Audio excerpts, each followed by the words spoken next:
They thought he was just another broken veteran, a lonely old man living in a cabin at the edge of town with only his service dog for company. An easy target for intimidation when they wanted his land for their new clubhouse. A pushover who wouldn't fight back when they vandalized his property. A victim who would eventually surrender what they demanded. But Mason Hayes was different. They didn't see the 20 years of Special Forces operations hidden behind his quiet demeanor. They couldn't imagine the deadly skills still contained in his weathered hands. And they had no idea that the service dog they killed wasn't just a pet. It was his lifeline, his therapy, his only connection to humanity after losing everything in the war.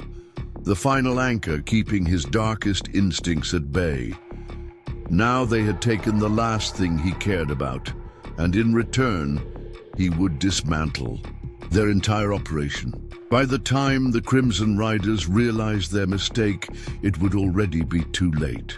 Before we dive into this gripping tale of revenge, brotherhood, and justice served cold, let us know in the comments where you're watching from.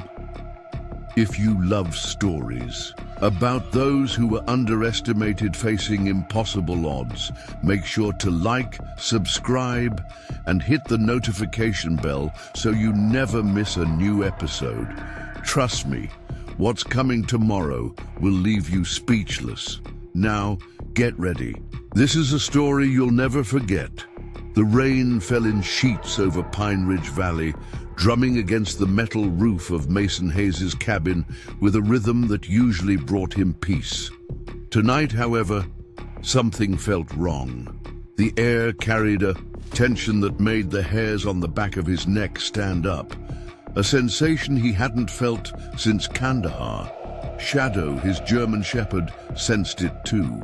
The dog's ears were perked, his posture alert as he stood by the window, a low growl rumbling in his chest.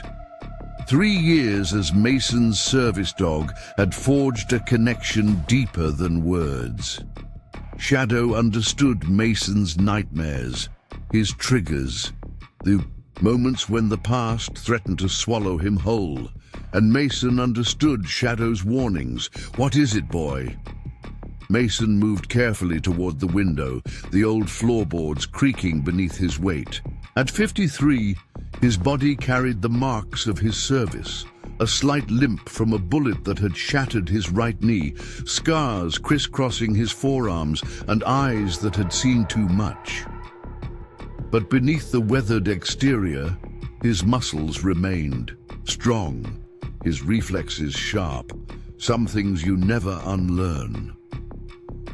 Shadow's growl deepened as headlights cut through the darkness, illuminating the long driveway leading to Mason's cabin. 3 motorcycles followed by a black SUV approached, their engines shattering the evening calm. Mason's jaw tightened. The Crimson Riders. They'd been pressuring him for months to sell his property, 30 acres of prime land that bordered the state highway. Perfect for the expanded clubhouse they wanted to build, perfect for whatever else they were running through this quiet corner of the country. "Easy, Shadow," Mason murmured, placing a calming hand on the dog's head. "Let's see what they want." He moved to his bedroom, pulling open the bottom drawer of his dresser. Inside lay a Glock 19, clean and loaded. Mason stared at it for a moment, then closed the drawer without taking the weapon. He had made a promise to himself when he returned home. No more violence, no matter what. The motorcycle stopped in front of his cabin, engines idling. 4 men dismounted, while 2 remained in the SUV. Their leader, a mountain of a man with a thick beard and arms covered in tattoos, stepped forward. They called him Diesel. Mason opened the door before they could knock, standing in the doorway. With Shadow at his side, the dog's teeth bared in silent warning. "Control your mutt, Hayes," Diesel growled, his hand instinctively moving toward his waistband. "Shadow, stay," Mason commanded, his voice calm but firm. The dog obeyed, though his body remained tense, ready to spring. "It's late, Diesel. Whatever you're selling, I'm not buying." Diesel's laugh was like gravel. "That's where you're wrong, old man. Everyone has a price. Ours just went up." He pulled an envelope from his leather jacket and tossed it at Mason's feet. 200,000, double our last offer. The club's been generous, but our patience is running thin. Mason didn't look at the envelope. "My answer hasn't changed. This land isn't for sale. Not to you, not to anyone." "You're not understanding the situation." Diesel stepped closer, his boot crushing the envelope into the mud. "This isn't a negotiation. Anymore, bad things happen in these woods. Accidents, fires." His eyes narrowed. "You really want to live out here all alone with just that dog for protection?" "Mason." "That sounds like a threat," Mason said quietly. "Take it however you want," Diesel replied, a cruel smile spreading across his face. "But smart men know when they're outmatched." Mason held Diesel's gaze, something cold and calculated passing behind his eyes, a glimpse of the man he used to be, the man he'd fought so hard to leave behind. Then it was gone, buried once more. "I've been outmatched before," Mason said simply. "Good night, Diesel." He began to close the door, but Diesel's boot shot out, stopping it. "We're not finished." Shadow lunged forward, teeth snapping inches from Diesel's leg. The biker stumbled backward, cursing. One of his men reached beneath his jacket. "I wouldn't," Mason warned, his hand firm on Shadow's collar. "Leave, now." For a moment the standoff held.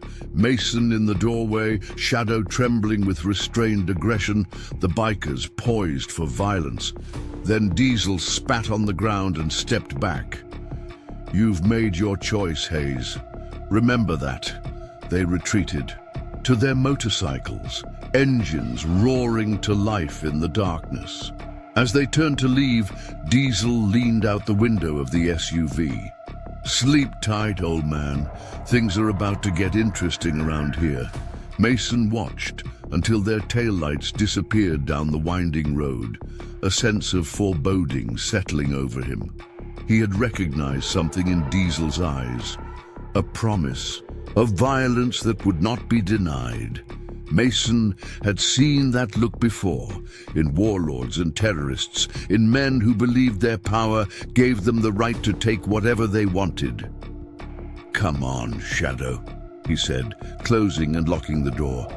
"Let's get some rest." Later that night, as rain continued to pound against the roof, Mason sat at his kitchen table, cleaning his grandfather's old shotgun, legally registered, meant for hunting.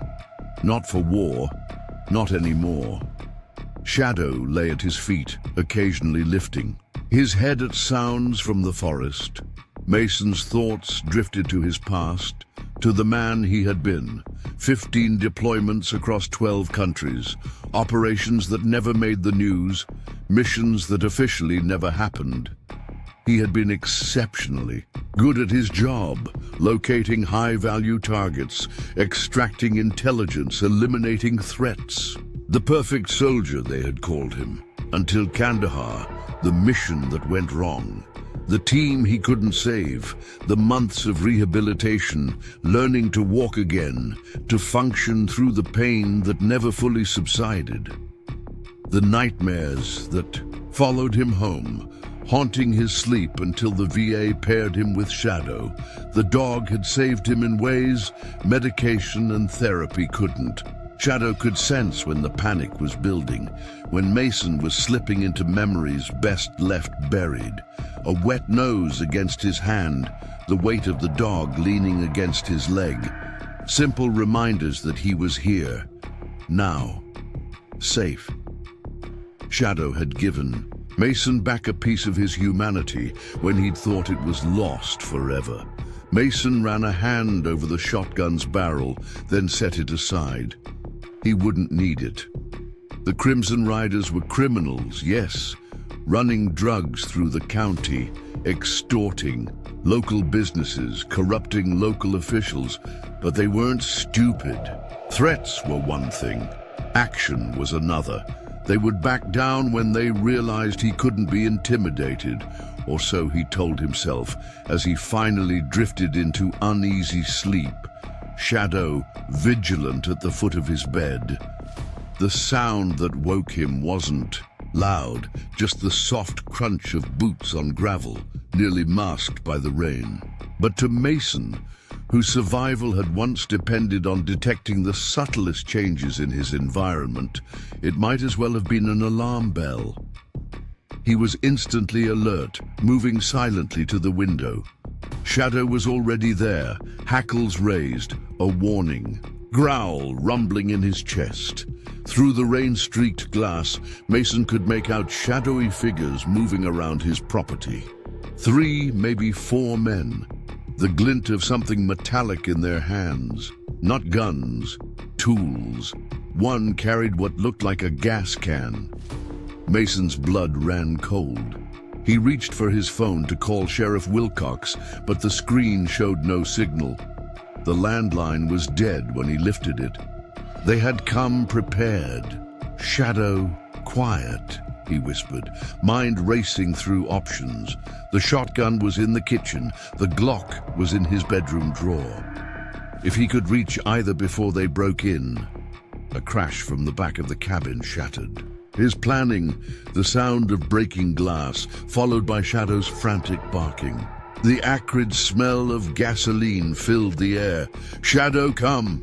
Mason called, moving toward his bedroom, but the dog was already racing toward the source of the intrusion, protective instincts overriding training.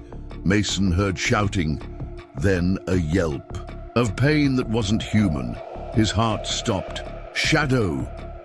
The world slowed down as Mason ran toward the sound, all thoughts of weapons forgotten. The back door had been broken open. Gasoline splashed across the wooden porch. 2 men stood in the doorway, one nursing a bleeding arm where Shadow had clearly found his mark. "The damn dog bit me!" the injured man shouted, raising something in his other hand. The gunshot was deafening in the confined space. Shadow crumpled. Mid-lunge, a strangled whine escaping his throat. Mason saw red. 20 years of discipline, of restraint, of fighting to be something other than a weapon. All of it evaporated in that single moment. He moved without conscious thought, crossing the distance between himself and Shadow's attacker in the space of a heartbeat. The man didn't even have time to turn the gun toward Mason before a hand clamped around his wrist, twisting with calculated precision until bones snapped. The gun clattered to the floor. The man's scream was cut short as Mason's elbow connected with his throat, crushing his trachea. The second intruder fumbled for a weapon, eyes wide with sudden fear. Too slow. Mason's kick shattered his knee, dropping him to the floor. A precise strike to the temple rendered him unconscious. Outside, voices were shouting, more men approaching. Mason knelt beside Shadow, his hands gentle as they assessed the damage. The bullet had torn through the dog's side, blood soaking the dark fur. Shadow's breathing was labored, his eyes finding Mason's with a trust that broke what was left of the veteran's heart. "Stay with me, boy," Mason whispered, applying pressure to the wound. "Just stay with me." But even as he worked, Mason knew the bullet had done too much damage. Shadow's breathing became more erratic, his once strong body trembling beneath Mason's hands. "It's okay," Mason told him, voice cracking. "You did good. You did so good." Shadow's tail thumped once against the floor, a final gesture of loyalty, of love. Before his eyes glazed over, the light within them fading, something broke inside Mason Hayes, something fundamental that had been holding back the darkness, keeping the monster at bay. As Shadow's blood cooled on his hands, that something shattered completely. When the remaining Crimson Riders entered the cabin, gas cans and weapons at the ready, they found an empty room, 2 of their men down, and no sign of Mason Hayes. Only Shadow's body remained, carefully covered with Mason's own jacket, laid out with a dignity the men couldn't understand. Where the hell did he go? On asked, gripping his gun nervously. From the shadows beyond the broken door came a voice that didn't sound entirely human anymore, cold, precise, and carrying the promise of death. "You should have left my dog alone." The rain continued to fall, as screams echoed through the forest, swallowed by thunder and the indifferent darkness. By dawn, 4 motorcycles had been abandoned at Mason Hayes' property. Their owners were nowhere to be found, and Mason Hayes, the quiet veteran who had fought so hard for peace, was gone, leaving behind only a burning cabin and the first casualties in a war the Crimson Riders never saw coming. Mason Hayes stood motionless in the pre-dawn light, watching flames consume what had been his home for the past 5 years.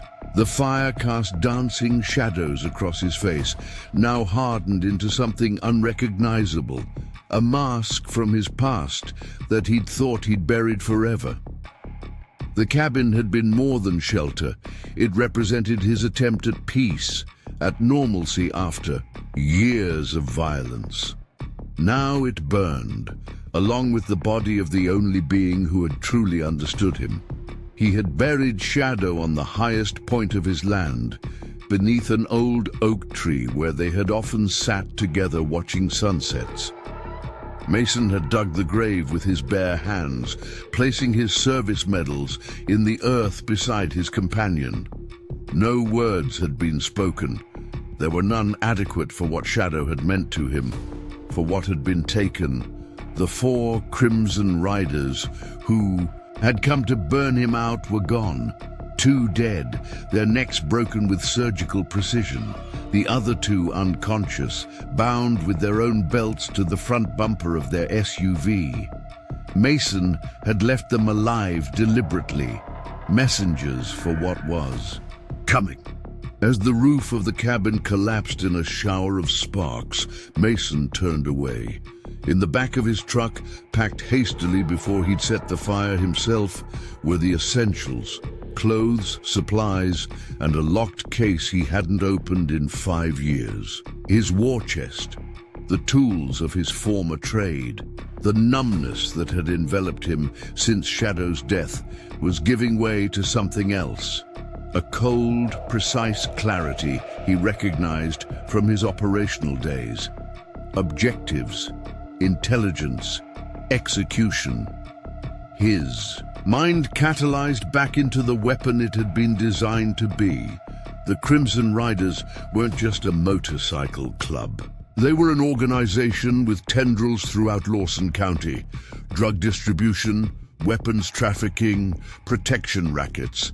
Their president, a man known only as Viper, had connections in law enforcement and local government. They operated with virtual impunity, protected by corruption and fear. Mason knew all this because he made it his business to know his enemies, even when he was trying to live in peace. Old habits died hard. Now, that intelligence would serve a different purpose. He drove north as the sky lightened, taking back roads to avoid attention. 2 hours later, he pulled into the gravel driveway of a modest farmhouse surrounded by fields of swaying wheat. A weathered sign at the entrance read, "Wilson's Farm." Mason hadn't been here in over 3 years, but some bridges you never really burn. The front door opened before he reached it. Jim Wilson stood on the porch, a shotgun held loosely in his hands. At 62, Wilson's hair had gone completely gray, but his frame remained solid, his eyes sharp. Like Mason, he was a survivor of wars most civilians never knew existed. "Figured you'd show up eventually," Wilson said, lowering the shotgun. Bad news travels fast, even out here. Mason stopped at the foot of the steps. How much do you know? Enough. Sheriff called this morning, said your place burned down, said they found 2 bodies in the ashes, neither one yours, said 2 more Crimson Riders turned up at the county hospital, beaten half to death, babbling about a ghost in the darkness. Wilson's eyes narrowed. Shadow? Mason's jaw tightened, the only outward sign of the storm raging inside him. They killed him. Wilson nodded slowly, understanding everything. Those 3 words represented. To men like them, brotherhood transcended species. A service dog wasn't just an animal, it was a battle companion, a lifeline. You need a place to lie low? I need more than that, Mason replied. Wilson studied him for a moment, then stepped aside. Come in. Rebecca's making breakfast. Inside, the farmhouse was warm and smelled of coffee and bacon. Rebecca Wilson, Jim's wife of 30 years, took one look at Mason's face and wordlessly set an extra place at the table. She had been an army nurse in her younger days. She recognized the 1,000-yard stare of a man heading back to war. They ate in silence. When the plates were cleared, Rebecca squeezed Mason's shoulder once before leaving the 2 men alone. Some conversations weren't meant for civilian ears, even those as battle-tested as hers. You're going after them, Wilson said. It wasn't a question. Mason stared into his coffee cup. They need to be stopped. The Riders aren't some insurgent cell in the mountains. They have numbers, resources, connections. You go up against them alone, you'll end up dead or in prison. I'm not looking for advice, Mason said, his voice even. Wilson leaned back in his chair. No, you're looking for help. Otherwise, you wouldn't be here.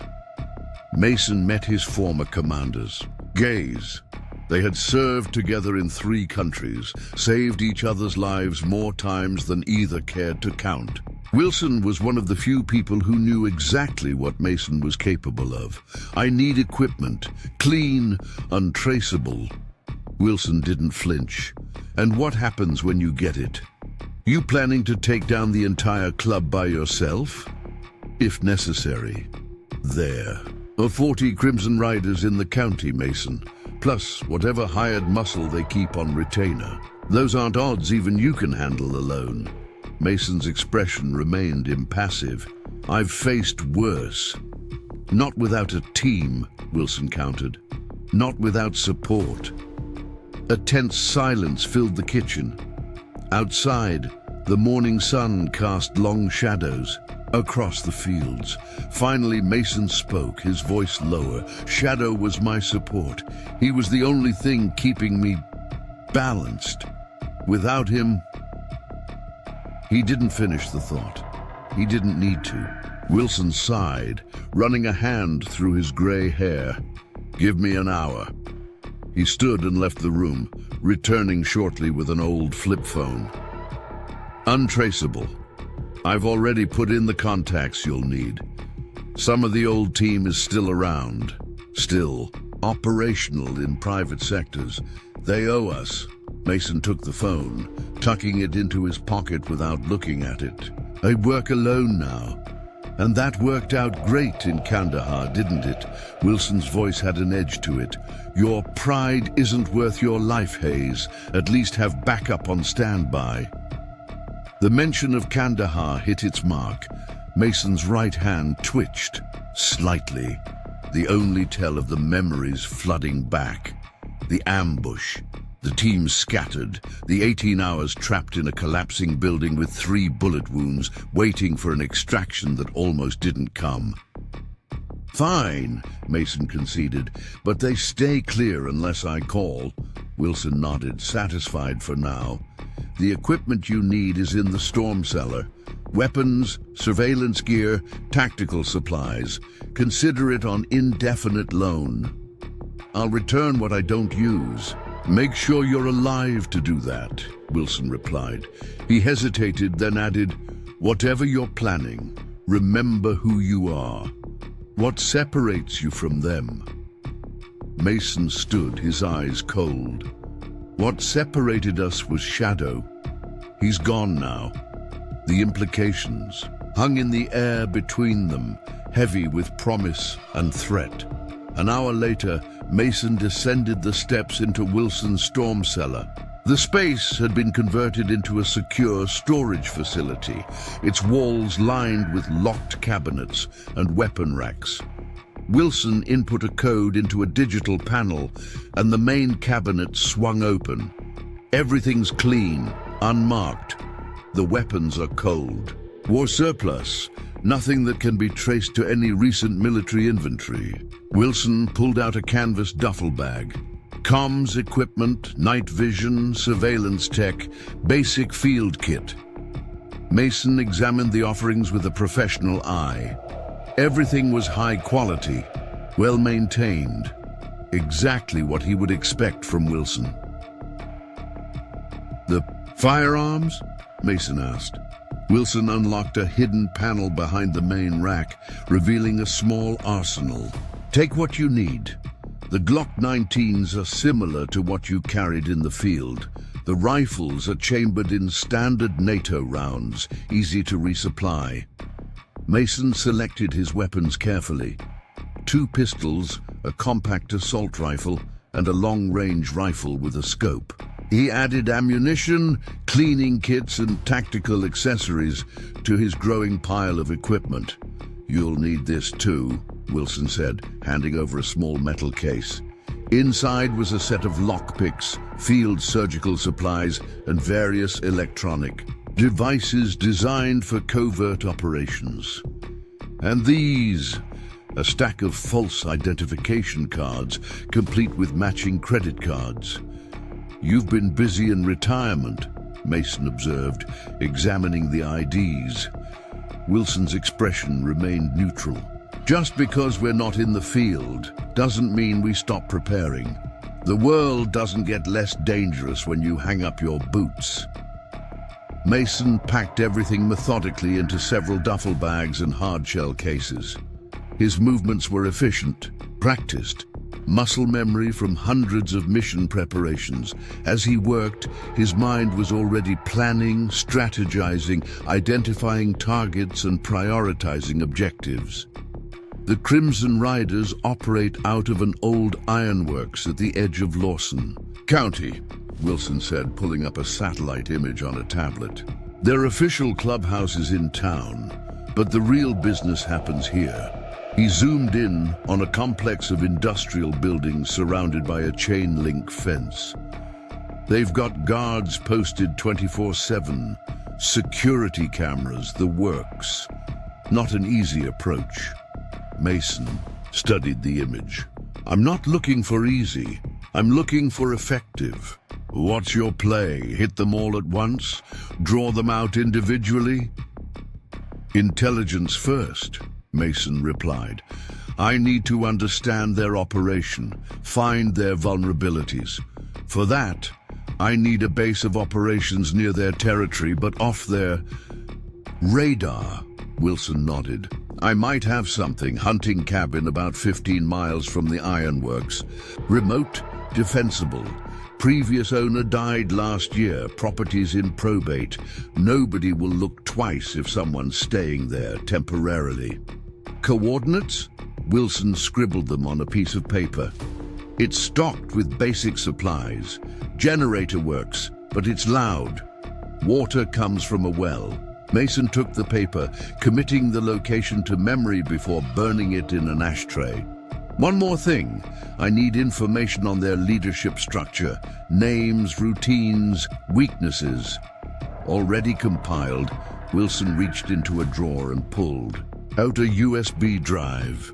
Everything we know about the Crimson Riders hierarchy.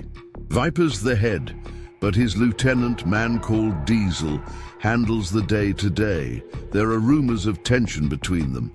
Might be something you can exploit. Mason took the drive, his expression darkening. Diesel led the team that killed. Shadow, Wilson's eyes narrowed. Then he's already a walking dead man. Just make sure he's not the only one you take down. Cut off the head, another grows back. You want to end the riders. You need to dismantle the entire operation. Mason zipped the final bag closed. That's exactly what I intend to do. They carried the equipment to Mason's truck, loading it carefully under a tarp. The morning had progressed. To full daylight, the farm quiet save for the distant sound of a tractor in the fields. Rebecca appeared from the house, carrying a small cooler. "Food for the road," she said, handing it to Mason. Then, unexpectedly, she pulled him into a brief, fierce hug. "Don't lose yourself out there." Mason stiffened, then nodded once as she released him. He turned to Wilson, extending his hand. His former commander took it, then pulled him in for a quick embrace. "The phone stays on," Wilson said firmly. "Check in every 48 hours. If I don't hear from you, I'm activating the team. Understood?" Mason climbed into his truck, the weight of his mission settling around him like a familiar cloak. As he drove away, watching the farm recede in his rearview mirror, he felt the last vestiges of his peaceful life falling away. The man who had lived quietly with his dog was gone, replaced by something harder, deadlier, the operative he had once been. The Crimson Riders had taken Shadow, believing they were dealing with a helpless old veteran. They were about to discover just how costly that mistake would be. The hunting cabin sat in a small clearing, nestled between towering pines that provided natural cover from aerial surveillance. Mason approached cautiously, circling the perimeter twice before approaching the structure. Old habits. The cabin showed signs of neglect, peeling paint, a sagging porch, windows clouded with grime, but the locks were solid and the roof appeared intact. It would serve his purposes. Inside, dust covered every surface. A threadbare couch faced a stone fireplace, flanked by bookshelves filled with outdated hunting magazines and dog-eared paperbacks. The kitchen was basic. Propane stove, small refrigerator sink with a hand pump. A narrow hallway led to 2 small bedrooms and a bathroom with a shower that probably ran cold more often than hot. Mason set his equipment on the kitchen table and began the process of making the cabin secure. He checked for weaknesses in the structure, boarding up the rear window that had a broken latch.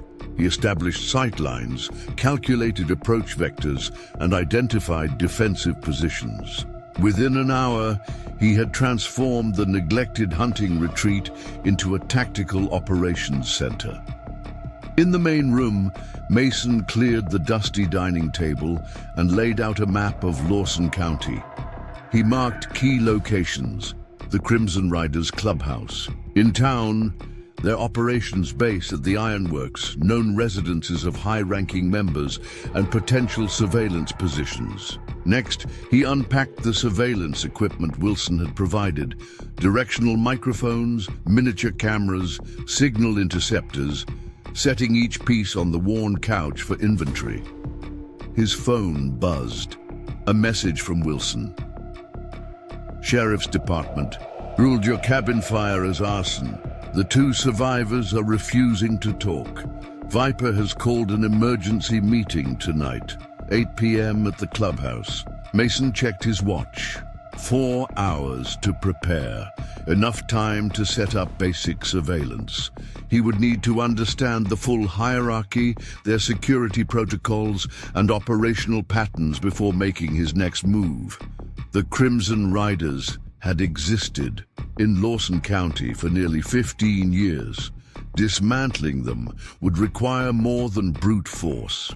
He packed a lightweight kit, camera with telephoto lens, directional microphone, night vision monocular, and a Glock 19 with suppressor into a backpack. After changing into dark clothing and applying face paint to break up the outline of his features, Mason locked the cabin and disappeared into the forest, moving with the same precision that had kept him alive in far more hostile environments. The Crimson Riders clubhouse was a converted warehouse on the outskirts of town, surrounded by a chain-link fence topped with barbed wire. Security cameras covered the main entrance and parking lot, where dozens of motorcycles were already lined up in neat rows. Mason observed from a wooded hill 400 meters away, sheltered by underbrush and the growing darkness. Through his telephoto lens, he catalogued faces as members arrived. Most matched the intel from Wilson's files. Diesel appeared, his massive frame unmistakable even from a distance. The sight of Shadow's killer sent a pulse of cold rage through Mason, but he compartmentalized it, focusing on the task at hand. Intelligence first, action later. At precisely 8 p.m., a sleek black SUV with tinted windows pulled into the lot. 4 men exited the vehicle, forming a protective diamond around a fifth, Viper. Unlike the leather-clad members of his club, Viper wore a tailored suit, his silver hair pulled back in a tight ponytail. He moved with the confident swagger of a man accustomed to power, flanked by bodyguards who scanned the area with professional diligence. Mason zoomed in, capturing clear images of Viper's face. The man was older than he'd expected, probably in his 60s, with the weathered skin of someone who'd spent decades riding. But there was intelligence in his eyes, a calculating awareness that explained how he'd built and maintained his criminal empire. As the meeting began, Mason activated the directional microphone, adjusting it to filter out ambient noise. The technology was advanced, military-grade, but the concrete walls of the clubhouse still muffled much of the conversation. Nevertheless, fragments came through clearly enough. Unacceptable breach of protocol. Viper's voice, controlled but edged with anger. Who authorized the hit on Hayes? He was refusing to sell. Diesel's deeper voice responded. We needed that land for the... You burned down his cabin and killed his dog without clearing it with me first. Viper cut in. Now we've got 2 dead brothers and the sheriff asking questions. The conversation shifted to something Mason couldn't clearly hear. Then Viper's voice again. Not just some random civilian. Did any of you geniuses bother checking his background? A murmur of confusion rippled through the room. Mason Hayes, Viper continued, was Special Forces Delta operator, the kind of man governments send when they want problems to disappear permanently. Silence fell over the group. We're increasing security at all locations. Nobody rides alone until we find him, and when we do, we handle it clean. Professional, no more cowboy bullshit. Understood? Mason allowed himself a cold smile as he packed up his equipment. Viper was smarter than he'd anticipated. He recognized the threat that would make the job more challenging but also more interesting. It had been a long time since Mason had faced an adversary worthy of his full attention. He retreated through the forest, circling around to approach the clubhouse from the east side, where the security cameras had a blind spot near a dumpster. Enclosure. Here, he planted the first of several miniature surveillance devices, a magnetic transmitter no larger than a quarter, attached to the metal fence. It would pick up conversations within a 20-foot radius, feeding them to a secure server Mason could access remotely. By midnight, Mason had planted 4 such devices around the clubhouse perimeter and was en route to his next target, Diesel's residence, a ranch-style house in a middle-class neighborhood 5 miles away. Unlike the heavily guarded clubhouse, Diesel's home had only basic security: motion-activated floodlights, a simple alarm system, and a large Rottweiler that patrolled the fenced backyard. Mason observed from a neighbor's shed, watching as Diesel arrived home from the meeting. The biker's movements betrayed tension, shoulders hunched, eyes scanning constantly, hand never far from what Mason assumed was a concealed weapon. Viper's warning had been taken seriously. For a moment, Mason calculated the effort required to neutralize Diesel now. A simple operation: disable the dog with a sedative, bypass the alarm, eliminate the target. Clean, efficient, and deeply satisfying. Shadow's killer would be the first to fall, but tactical discipline prevailed. One death would put the entire organization on high alert, potentially pushing their operations further underground before Mason could gather the intelligence needed. To dismantle them completely, patience had always been his greatest weapon. Instead, Mason planted surveillance devices at strategic points around Diesel's property. The microcameras and audio transmitters would provide constant monitoring, helping Mason establish patterns and identify vulnerabilities. By 3 a.m., he had a complete surveillance network in place around both the clubhouse and Diesel's home. As dawn approached, Mason made one final stop: the Lawson County Sheriff's Department. The small brick building sat quiet in the early morning hours, with just 2 patrol cars in the parking lot. Mason had no intention of breaking in. Rather, he needed to understand which officers might be in Viper's pocket. From Wilson's intel, Sheriff Wilcox himself was clean, a career lawman who had tried repeatedly to build cases against the Crimson Riders, only to have them fall apart due to witness intimidation or evidence tampering. That suggested the corruption was elsewhere in the department, possibly at the deputy level. Mason positioned himself across the street in the shadow of a closed convenience store and began photographing officers as they arrived for the morning shift. He would cross-reference their faces with the surveillance footage from the clubhouse and Diesel's home, looking for connections. By 7 a.m., Mason had returned to the hunting cabin, his first night of reconnaissance complete. He downloaded the data from his devices to a laptop, establishing a secure connection to monitor the surveillance network remotely. As information began flowing in, Mason methodically organized it, building profiles on key members of the Crimson Riders hierarchy. Viper, real name Victor Pearson, former Marine turned outlaw biker who had transformed the Crimson Riders from a small-time motorcycle club into a sophisticated criminal enterprise. Intelligent, disciplined, cautious. Primary residence, a gated estate outside town. Security, professional team, likely with military or law enforcement background. Diesel, real name Derek Sawyer, Viper's lieutenant and head of enforcement. Former boxer with a history of violence stretching back to his teens. 3 prison stints for assault. And battery, responsible for maintaining discipline within the organization and intimidating rivals. Security, minimal at home, relies on reputation and physical presence. The Crimson Riders' operations were more diverse than Mason had initially thought. Beyond the typical motorcycle club activities, drug distribution, protection rackets, illegal gambling, they had expanded into real estate development and legitimate businesses, likely for money laundering.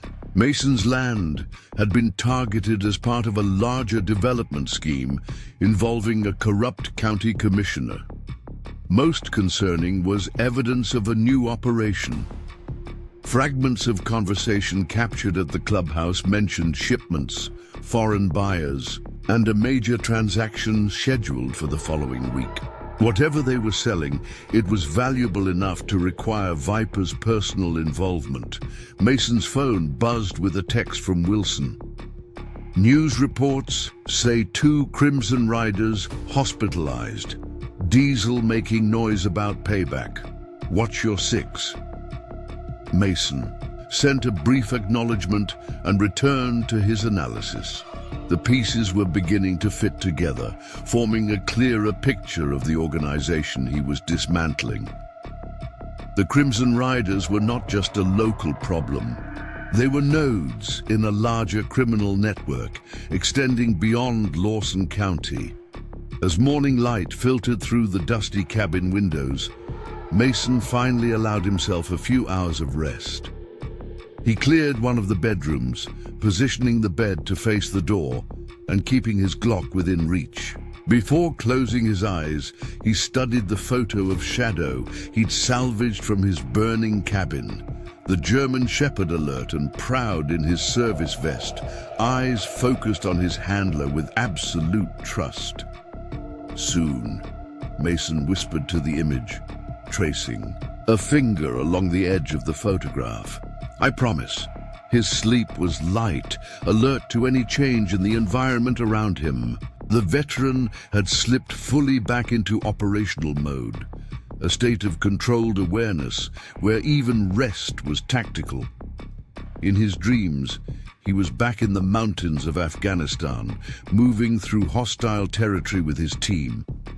But when he reached for his weapon, his hands found fur instead, Shadow guiding him through the darkness, keeping him anchored to humanity. Mason woke precisely 3 hours later, instantly alert. The surveillance feeds had captured significant activity during his rest period. Diesel had visited the ironworks facility, where a heated argument with another rider had nearly escalated to violence. Multiple burner phones were being distributed to club members. Armed guards had been posted at all Crimson Riders' properties. They were preparing for war. Mason's lips curved into the ghost of a smile. Good. Let them scramble. Let them waste resources looking over their shoulders. Fear was a weapon he knew how to wield with surgical precision. He cleaned his weapons, prepared his equipment, and studied the surveillance data. The next phase would require more than observation. It was time to apply pressure, to create fractures within the organization that he could exploit. Tonight, he would draw first blood. The ironworks facility stood against the night sky like a rusted monument to forgotten industry, its skeletal framework casting long shadows across the moonlit grounds. High fencing topped with razor wire surrounded the complex, with security cameras positioned at strategic points and armed guards patrolling. In predictable patterns, Mason observed from a water tower half a mile away, his night vision monocular revealing details invisible to the naked eye. 5 guards total. 2 at the main gate, 1 circling the perimeter, 2 more inside the facility itself. The surveillance suggested they rotated positions every 2 hours, with a 15-minute window during shift change, when coverage was at its weakest. Amateur work, but effective against common threats. Mason wasn't a common threat. His intel from the planted devices had confirmed the ironworks was the Crimson Riders' primary distribution center for their drug operation. The abandoned factory contained a sophisticated lab for processing methamphetamine and packaging facilities for cocaine and heroin sourced from cartels further south. More importantly, it housed their financial records, both physical and digital, on a secure server maintained by a tech specialist who visited twice weekly. Tonight's objective wasn't to destroy the facility, not yet. Mason needed to access those records to understand the full scope of the organization before dismantling it piece by piece. And he needed to send a message to show the Crimson Riders they were facing something beyond their experience. At precisely 11:42 p.m., Mason moved. He had timed his approach to coincide with a passing freight train, using the rumble of steel wheels on tracks to mask any sounds of his advance. Dressed entirely in black, his face darkened with tactical paint, he crossed the open ground between the water tower and the facility's eastern fence in a controlled sprint, staying low to avoid the sweeping security lights. The fence posed no challenge. Mason attached a small device to the chain links, a magnetic wire cutter designed for covert entry, and created an opening just large enough to slip through. Once inside the perimeter, he moved from shadow to shadow, timing his advances between camera sweeps with practiced precision. The perimeter guard passed 15 feet from Mason's position, unaware of the predator lurking in the darkness. Mason let him pass. Unnecessary violence wasn't the objective. Stealth and intelligence were. The side entrance was locked with an electronic keypad. Mason pulled a small device from his pack and attached it to the panel. The bypass unit cycled through numerical combinations at high speed until a soft beep indicated success. The door unlocked with a barely audible click. Inside, the ironworks was a maze of rusted machinery, refurbished workstations, and plastic sheeting separating different areas of operation. The acrid smell of chemicals hung in the air, the unmistakable odor of a methamphetamine cook in progress. Workers in respirators moved between stations, oblivious to Mason's entrance as he slipped into the shadows of a defunct blast furnace. 2 armed guards stood near what appeared to be the main office, a glass-walled enclosure in the center of the factory floor.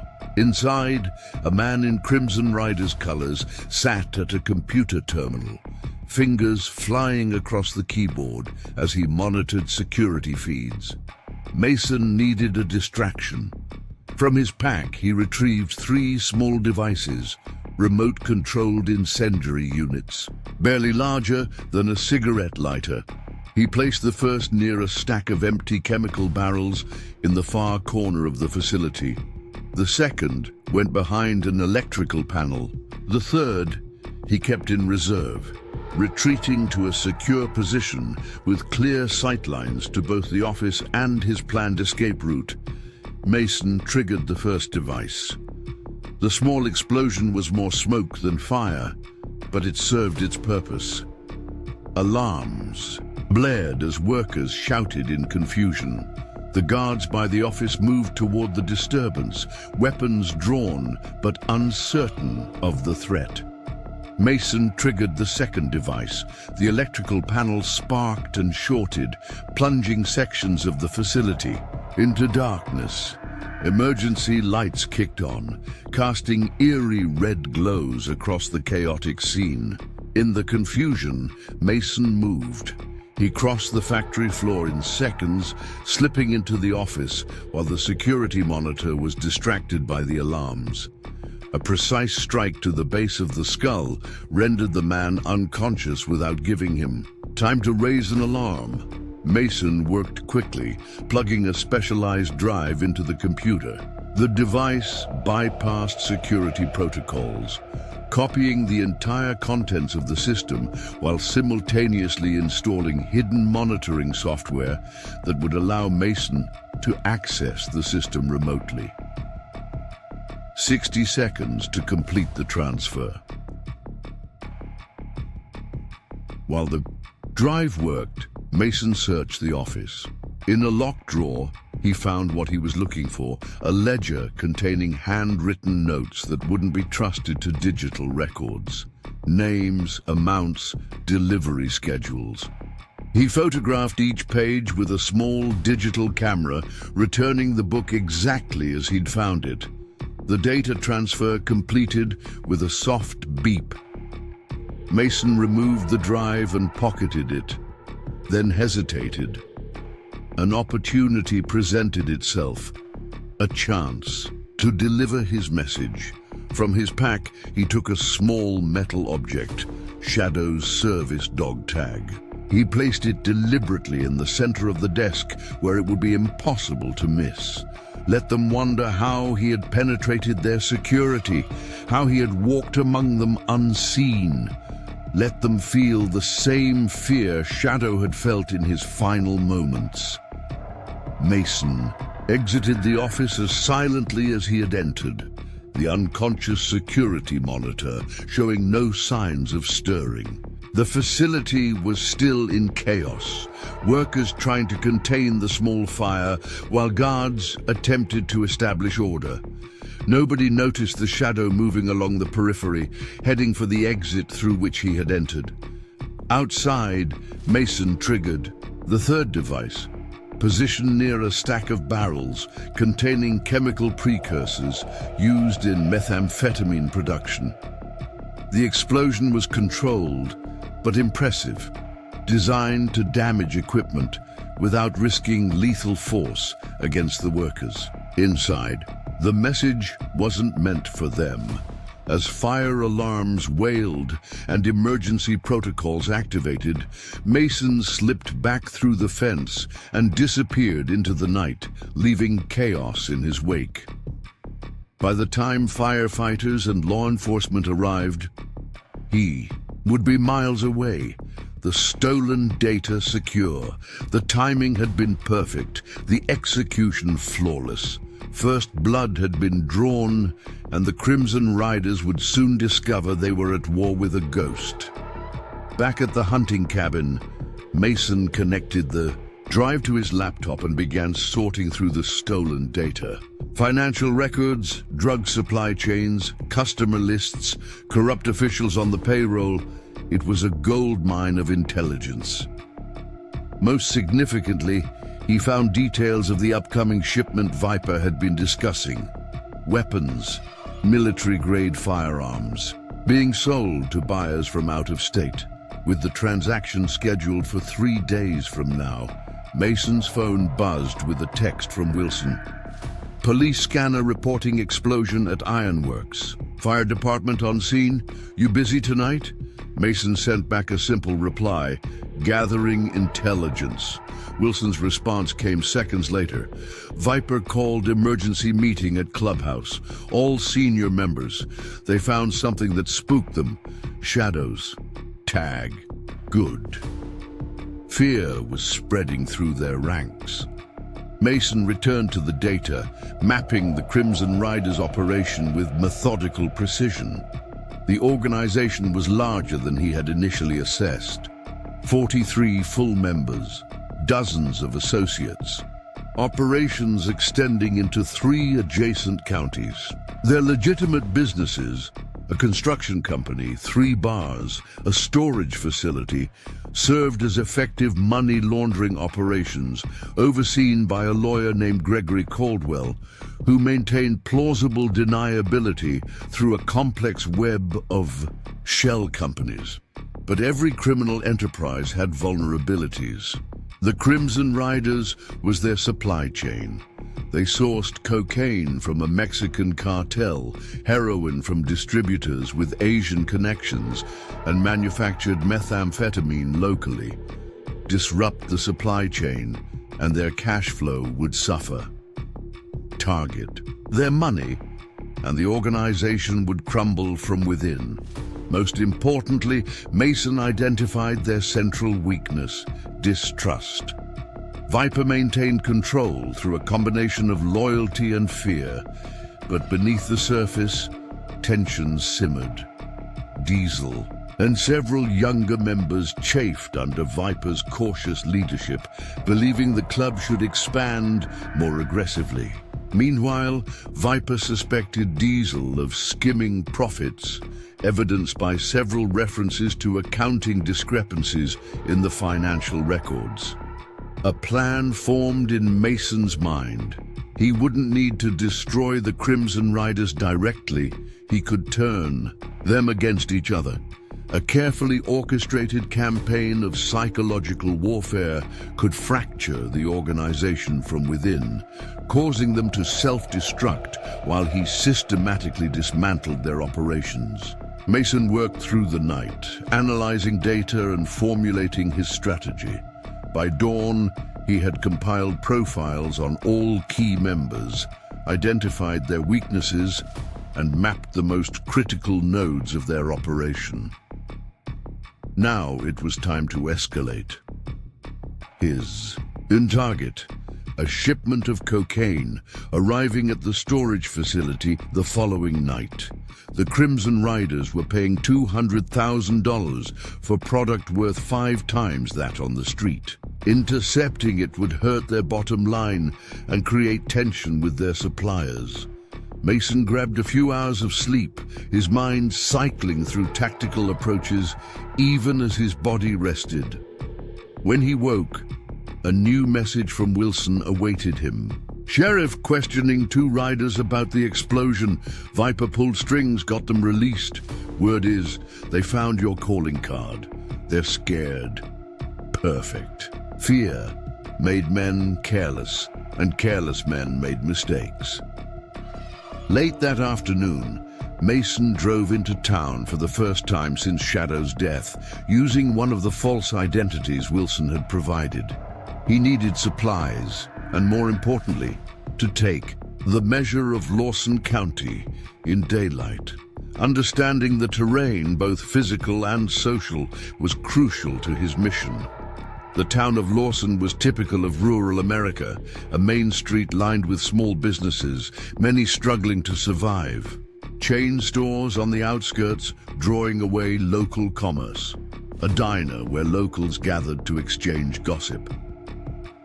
Mason stopped at a hardware store, purchasing items that would raise no suspicion but could be repurposed for his needs.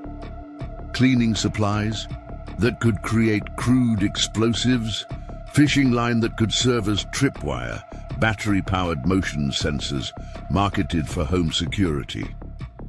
At the diner, he took a corner booth, ordered coffee, and listened. Conversations swirled around him. Complaints about the economy, local sports, weather predictions, but beneath them ran an undercurrent of tension. The explosion at the ironworks had the town on edge. Nobody mentioned the Crimson Riders directly, but sideways glances and lowered voices told Mason all he needed to know. The citizens of Lawson lived in fear of the club, even as they pretended otherwise. A deputy sheriff entered the diner, and conversations momentarily halted before resuming at a more subdued volume. The officer, young, with the overly confident posture of someone trying to project authority they hadn't earned, scanned the room before taking a seat at the counter. Mason observed him without obvious interest, noting how the server slipped him a free slice of pie and how certain patrons made a point of greeting him by name. Deputy Cole, according to his nameplate, one of the names that had appeared in the financial records as receiving regular payments from the riders, a potential pressure point. Mason finished his coffee, paid in cash, and left, making a mental note of the deputy's face and demeanor. As he walked down Main Street, he passed the law office of Gregory Caldwell, the riders' legal counsel. Through the window, he glimpsed an expensive interior and a well-dressed man speaking animatedly on the phone. Another piece on the chessboard. By the time Mason returned to the hunting cabin, the sun was setting, painting the forest in deepening shadows. He prepared his equipment for the night's operation: surveillance gear, weapons, communication devices, lockpicking tools. Tonight would require precision timing and flawless execution. The storage facility was on the outskirts of town, a legitimate business that served as a cover for the riders' distribution operations. According to the stolen data, a truck would arrive at 11:30 p.m., carrying a shipment concealed within furniture. 4 riders would be on site to oversee the transfer, along with 2 guards from the supplier. Mason's objective wasn't just to intercept the shipment, but to create suspicion between the riders and their suppliers. A wedge that would drive them apart, creating vulnerability he could exploit in the future. As darkness fell, Mason moved through the forest toward town, a shadow among shadows, carrying the tools that would deliver his next message to the Crimson Riders. They had taken Shadow from him, believing they were dealing with a helpless old veteran. Tonight, they would learn just how costly that assumption had been. The storage facility sat beneath a blanket of stars, its corrugated metal buildings arranged in neat rows behind a chain-link fence. Security lights cast harsh pools of illumination at regular intervals, creating alternating zones of light and shadow across the property. 2 armed guards patrolled the main gate, while security cameras covered the perimeter, standard precautions for a legitimate business, nothing that would raise suspicion from casual observers. But this was no ordinary storage facility. Unit 17, a large container at the back of the property, served as the Crimson Riders' primary staging area for incoming drug shipments. The cocaine arriving tonight would be distributed to dealers across 3 counties by morning, generating an estimated profit of nearly $1 million. Mason assessed the facility's defenses from the tree line 200 yards away. The security was adequate against common criminals, but presented minimal challenge to someone with his training. More concerning were the 4 Crimson Riders positioned near Unit 17, their motorcycles parked in a tight formation beside a black SUV. Through his night vision scope, Mason identified Diesel among them, pacing impatiently as he checked his watch. This operation was personal for Diesel. The club's enforcer needed a win after the embarrassment at the ironworks. Mason's lips curved in a cold smile. Perfect. At 11:28 p.m., headlights appeared on the access road, a box truck approaching the facility's entrance. Right on schedule. The guards at the gate performed a cursory check before waving the vehicle. Through. Amateur work, but effective when local law enforcement was on the payroll. As the truck pulled up to Unit 17, Mason moved. His approach route took him through the blind spots in the camera coverage, utilizing the shadows between security lights. He carried minimal equipment tonight. His Glock with suppressor, a combat knife, tactical zip ties, and several small packages that appeared innocuous, but contained the tools necessary for his mission. The truck backed up to the storage units. Entrance, and the riders converged around it. 2 men exited the cab, Mexicans based on their appearance and the intel Mason had gathered. Representatives from the cartel's regional distribution network, trusted enough to deliver high-value product, but expendable if things went wrong. Mason didn't need to get close to hear their conversation. He had planted a remote listening device on the fence closest to Unit 17 during a reconnaissance run the previous afternoon. Through his earpiece, their voices came through with perfect clarity. "You're late," Diesel growled, checking his watch. "Traffic," the driver replied with a shrug. "Had to take detours, too many cops on the highway." "Just get it unloaded," Diesel ordered. "We're exposed here." The driver nodded to his companion, who unlocked the truck's rear door. Inside were several pieces of furniture, a sofa, a dining table, chairs, ordinary items that would attract no suspicion if the truck were stopped. But these pieces had been modified, their hollow interiors perfect for concealing contraband. Mason watched as they began unloading the furniture, moving each piece into the storage unit where it would be processed. His window of opportunity was approaching. He needed to act before they discovered the cocaine hidden inside, but after the suppliers had committed themselves fully to the exchange. The moment came when both suppliers and all 4 riders were inside the storage unit, focused on dismantling the furniture to extract their product. Mason moved swiftly across the open ground, reaching the side of the truck unseen. From his pocket, he removed what appeared to be an ordinary key fob, but was actually a signal jammer, disrupting the wireless security cameras in a 50-foot radius.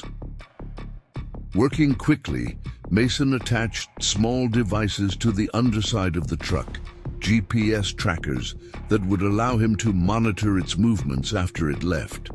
Then he moved to the truck's fuel tank and attached a more sophisticated device, a remote-controlled incendiary unit designed to cause a controlled fuel leak rather than an explosion.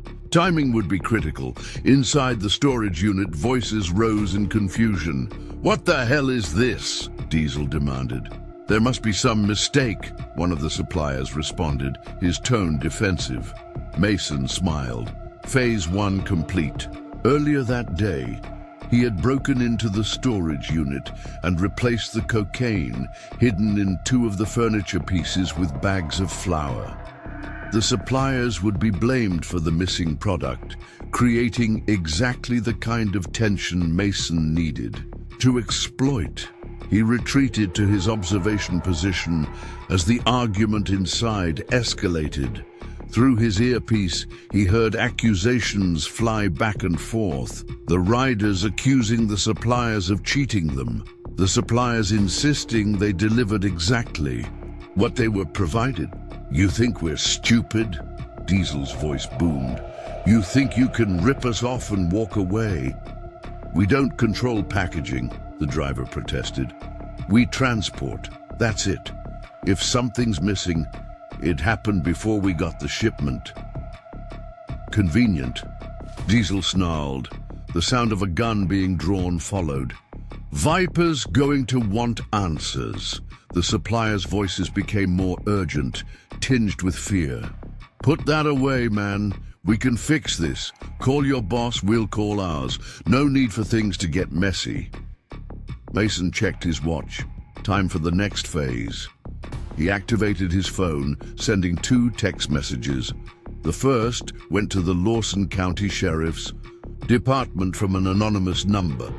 "Drug deal happening now at Lawson Storage, Unit 17. Armed suspects." The second message went to Viper's personal phone, using a number Mason had obtained from the stolen data. "Diesel stealing product.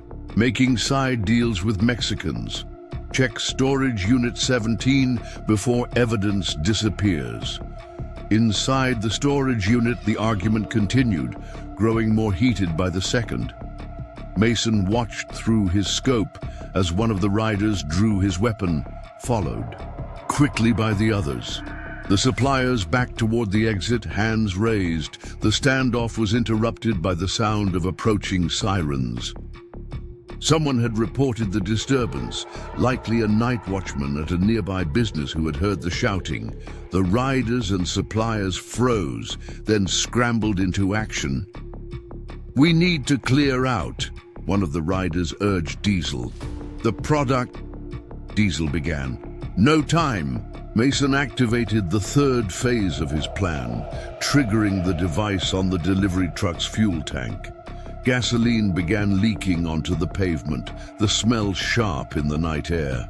Not enough to create a fire hazard, but enough to ensure the vehicle wouldn't make it far. The suppliers rushed to their truck, desperate to escape before law enforcement arrived. The riders mounted their motorcycles, Diesel shouting orders as they prepared to scatter. In their haste, they left behind half the furniture pieces, and with them, a significant portion of their shipment. As the truck pulled away from the storage unit, Mason sent one final text to Viper. "Your men failed. Product compromised. Police. Incoming, Diesel left evidence behind. The first police cruiser turned into the storage facility's entrance, just as the truck and motorcycles were exiting through a rear access gate. Mason heard the officers radioing for backup, reporting fleeing suspects. A perfect storm of confusion and suspicion was brewing, exactly as he had planned.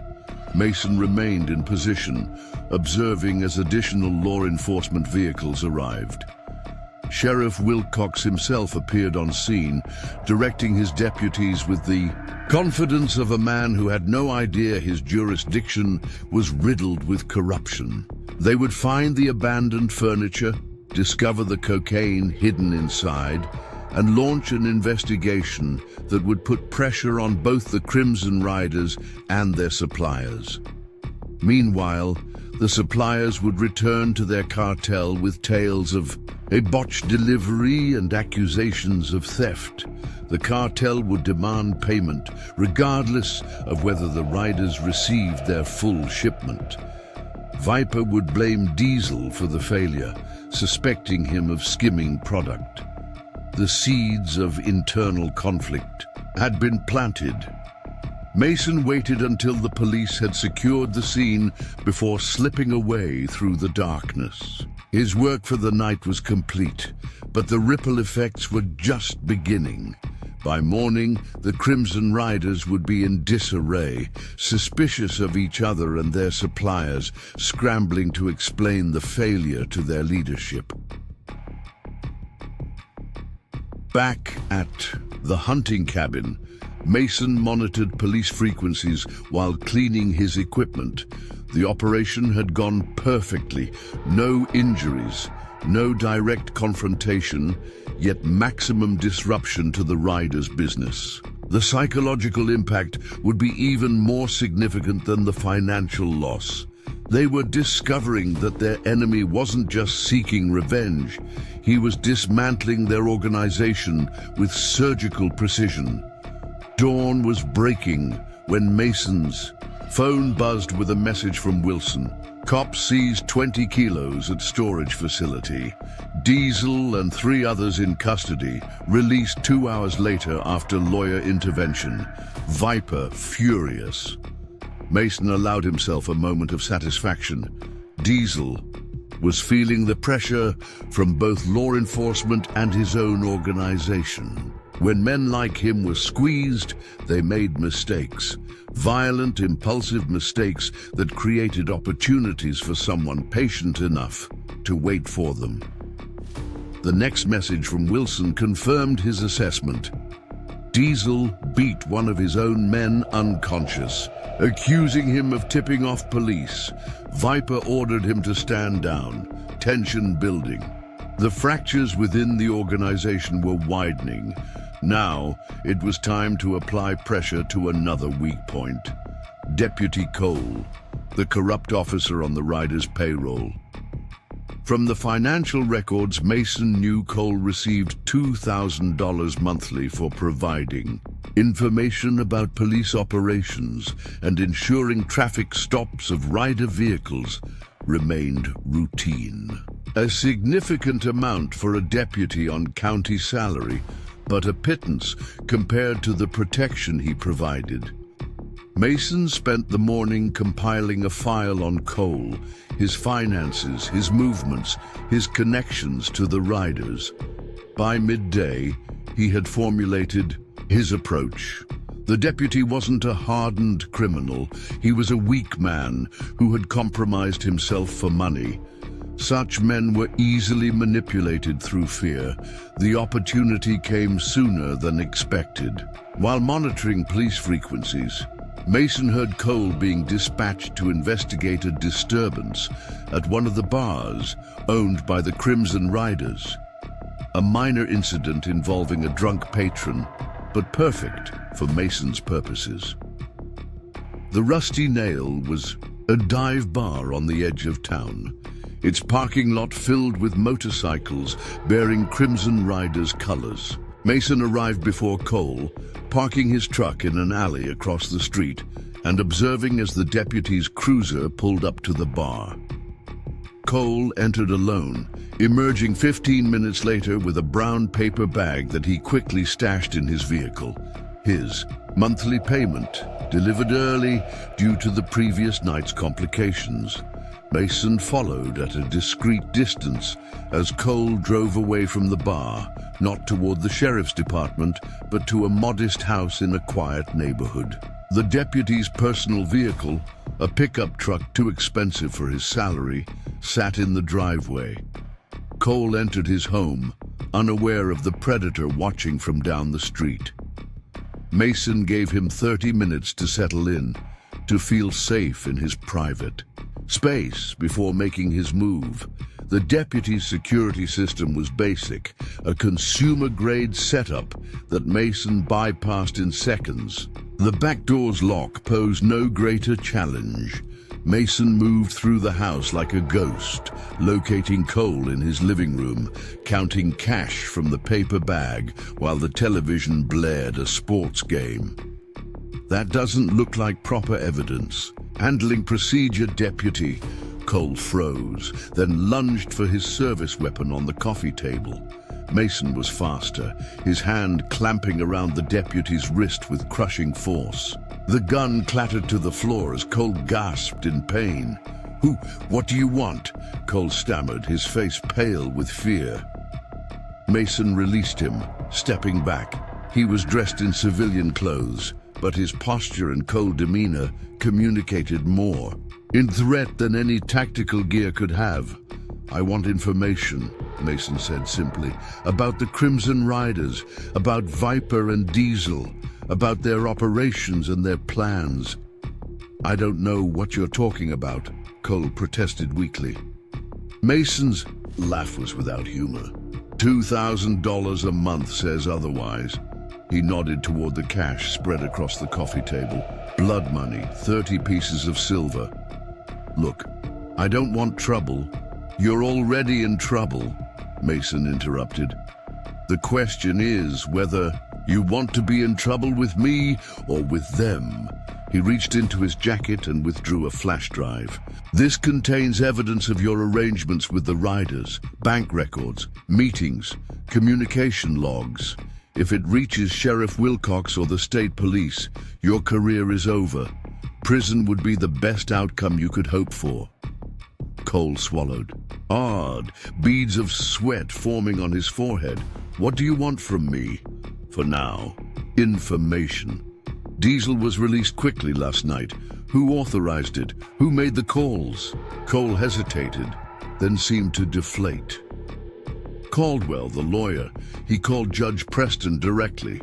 Got the charges dropped before they were even processed." "And Viper? Where was he during all this?" "At his compound outside town. He doesn't get his hands dirty anymore. Diesel handles the street operations." Mason nodded, filing away the information. "The weapons shipment scheduled for delivery. When and where?" Cole's eyes widened in surprise. "How did you—" He stopped himself. "Tomorrow night. Abandoned quarry north of the county line. Big sale to out-of-state buyers. Military-grade stuff." "Who's handling security?" "Diesel's bringing 10 men. Viper will be there too. He always supervises major transactions personally." Mason studied the deputy, assessing his truthfulness. Cole was scared, but not lying. "Not yet. From now on, you work for me," Mason said, his voice leaving no room for negotiation. "You'll continue your arrangement with the Riders. You'll report to me everything you learn. If your information proves valuable, the evidence against you remains secured. If you betray me to them," he let the implication hang in the air. "They'll kill me if they find out," Cole whispered. "Then don't let them find out." Mason picked up the deputy's service weapon, ejected the magazine, and placed both on a shelf out of immediate reach. "This is your one chance, deputy. Redemption or ruin. Choose wisely." Without waiting for a response, Mason moved to the door. "I'll contact you. Be ready." Outside, the street remained quiet, undisturbed by the life-altering conversation that had just occurred inside the modest house. Mason walked unhurriedly to his truck, satisfied with the night's work. Another piece on the board, another pressure point established. The weapons deal tomorrow would provide the perfect opportunity to escalate his campaign against the Crimson Riders. Viper and Diesel in one location, focused on a high-value transaction. Their organization already destabilized by internal suspicion and external pressure. Mason started his truck, his mind already formulating the next phase of his operation. Tomorrow night, the Crimson Riders would learn that their sins carried a cost far greater than they had imagined. For shadow, for peace, for justice long denied. The abandoned quarry stretched before Mason like a man-made canyon, its steep walls scored by decades of industrial excavation. Machinery lay scattered across the site, rusted excavators, crumbling conveyor systems, and empty processing buildings with broken windows that stared like hollow eyes across the landscape. The perfect location for an illegal arms deal: remote, multiple access points, clear sight lines for security, and a central area sheltered from view by surrounding cliffs. Mason had arrived 5 hours before the scheduled meeting, using the time to map the quarry's layout and establish observation points. He had positioned remote cameras at strategic locations, giving him eyes on every approach. Now, as the sun dipped below the horizon, he settled into his primary position, a natural outcropping midway up the northern cliff face, offering an unobstructed view of the quarry floor where the transaction would take place. Through his scope, Mason watched as the first Crimson Riders arrived, motorcycles rumbling across the gravel access road in tight formation. Diesel led the group, his massive frame unmistakable even at a distance. 8 men followed, each heavily armed with visible sidearms and what appeared to be concealed long guns beneath their leather jackets. They established a perimeter, positioning themselves at key points around the quarry floor with military-like precision. More professional than I expected, Mason muttered to himself, adjusting his position slightly. The riders had clearly prepared for this transaction with greater care than their usual operations. That suggested the weapons deal was significant, perhaps even crucial to their long-term plans. 30 minutes later, a black SUV rolled into the quarry, followed by 2 motorcycles as escort. Viper emerged from the vehicle, dressed not in biker leathers, but in a tailored suit that looked incongruous against the rugged setting. His silver hair gleamed in the fading light as he surveyed the area, his posture radiating authority. 2 bodyguards flanked him, their eyes constantly scanning for threats. Mason's earpiece crackled with a message from Wilson. "Sheriff's Department quiet tonight. Cole redirected patrols away from the quarry area. No official presence expected. Copy." "That," Mason replied softly. All elements were aligning. At precisely 9 p.m., headlights appeared on the western access road, a large box truck with no markings followed by a sedan. The vehicles pulled into the quarry and stopped 50 yards from where Viper stood waiting. 4 men exited the vehicles, moving with the cautious confidence of professionals. Not cartel members, Mason noted. These were different, former military, based on their bearing and tactical awareness. Mercenaries, or perhaps representatives, from a private military contractor with loose ethics. Through his directional microphone, Mason captured their conversation. "Mr. Pearson," the lead seller greeted Viper using his real name rather than his road name, another indication this was no ordinary transaction. "Right on time," I appreciate punctuality in business. Let's skip the pleasantries, Viper replied. I want to inspect the merchandise before we complete the transaction. The seller nodded. Of course, we brought everything as requested. They moved to the rear of the truck. The seller unlocked the doors, revealing stacks of wooden crates inside. Two of his men began unloading a crate, carrying it to a folding table that had been set up nearby. Mason zoomed in with his camera, capturing high-resolution images as they opened the crate to reveal military-grade assault rifles, M4 carbines with tactical modifications, still in Cosmoline. Not standard black market weapons. These were likely diverted from legitimate military shipments, the kind of firearms that could transform the Crimson Riders from a criminal organization into a small army. Viper examined one of the rifles, checking its action with the expertise of someone familiar with military hardware. Serial numbers filed off. Untraceable, the seller assured him. The ammunition is standard NATO, available anywhere. Nothing to connect it back to these specific weapons. And the rest? Viper inquired. Just as ordered.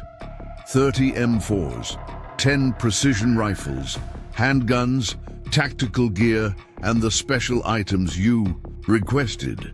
Mason's attention sharpened at the mention of special items that hadn't been in any of the intelligence he'd gathered. He adjusted his position slightly, straining to hear more clearly. The seller lowered his voice, but the directional microphone still picked up his words. The explosives are military grade. C4, detonators, timers, everything you asked for. Enough. Firepower to level a city block. Viper nodded, satisfied. Excellent. Diesel will handle the technical inspection. If everything checks out, you'll receive payment as agreed. Mason photographed every crate as it was unloaded and opened.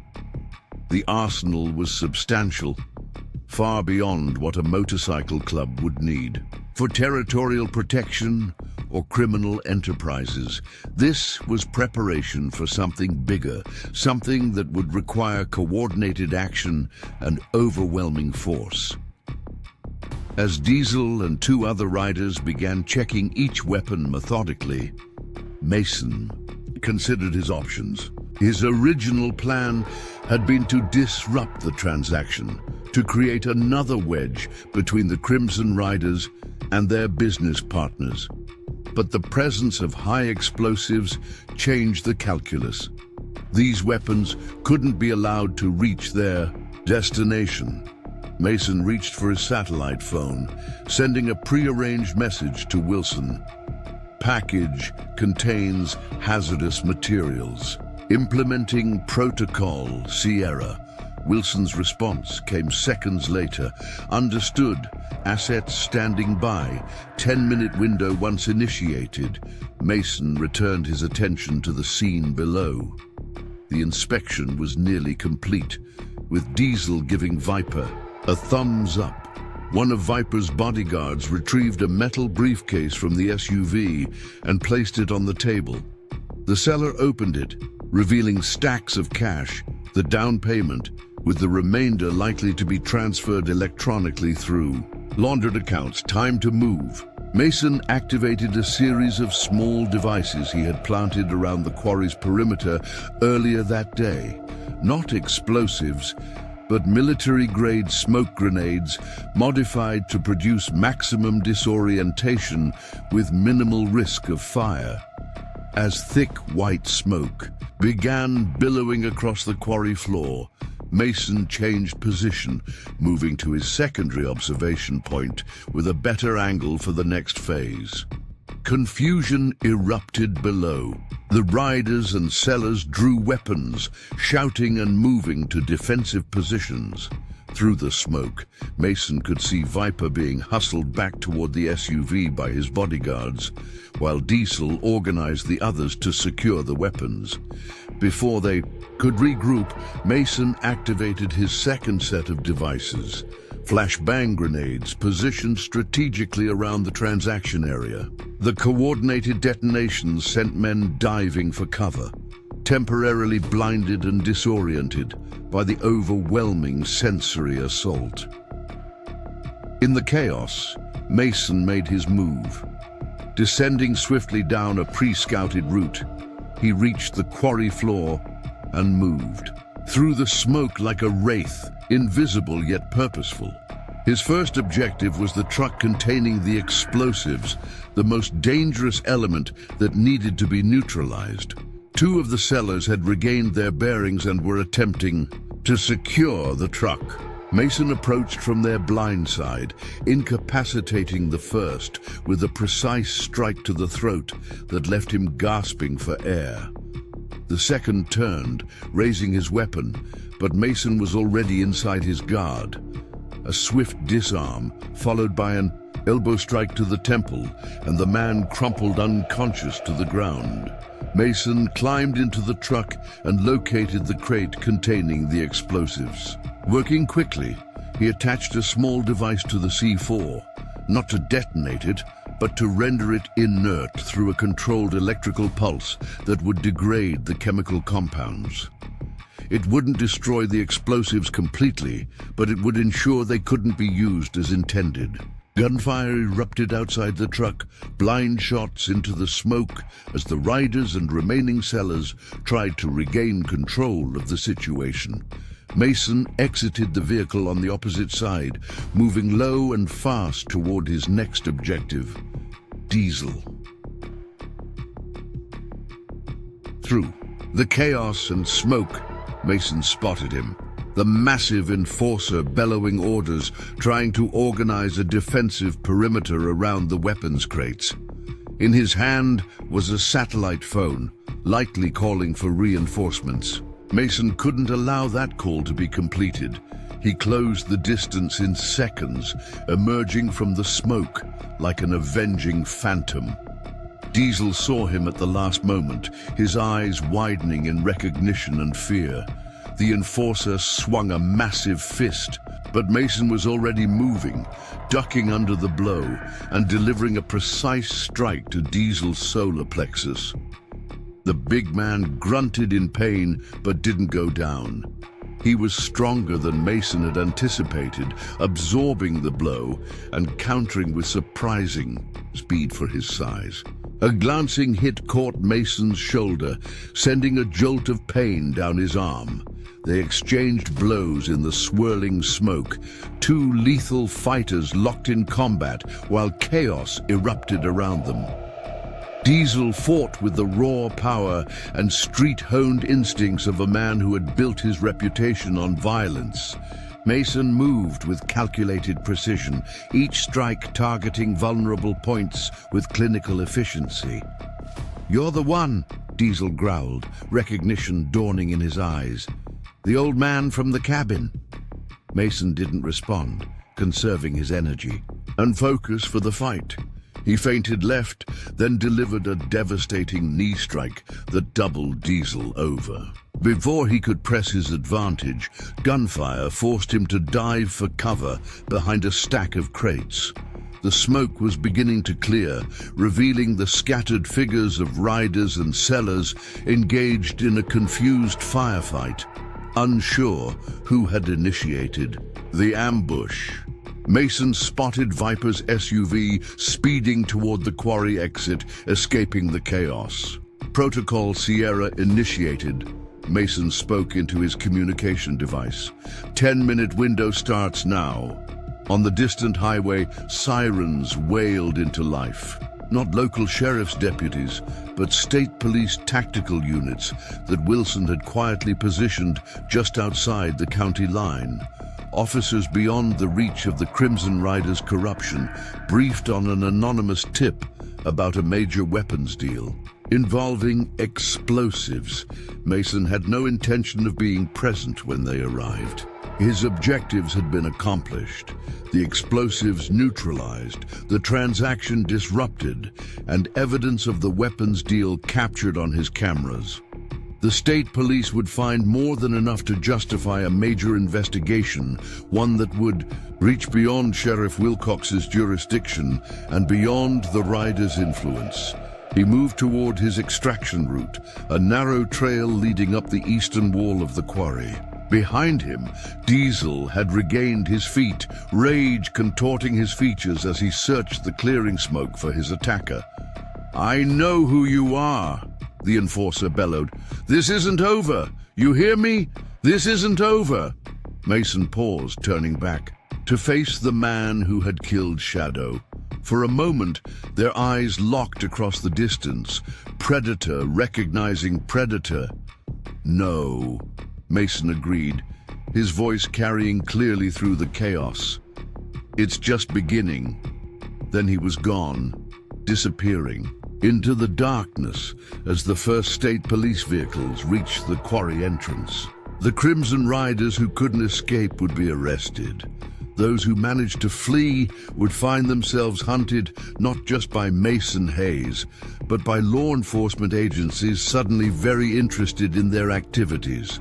From a ridge overlooking the quarry, Mason watched as tactical teams swarmed the area, securing weapons and detaining suspects. Diesel was among those in custody, his massive frame easily identifiable as officers placed him in restraints.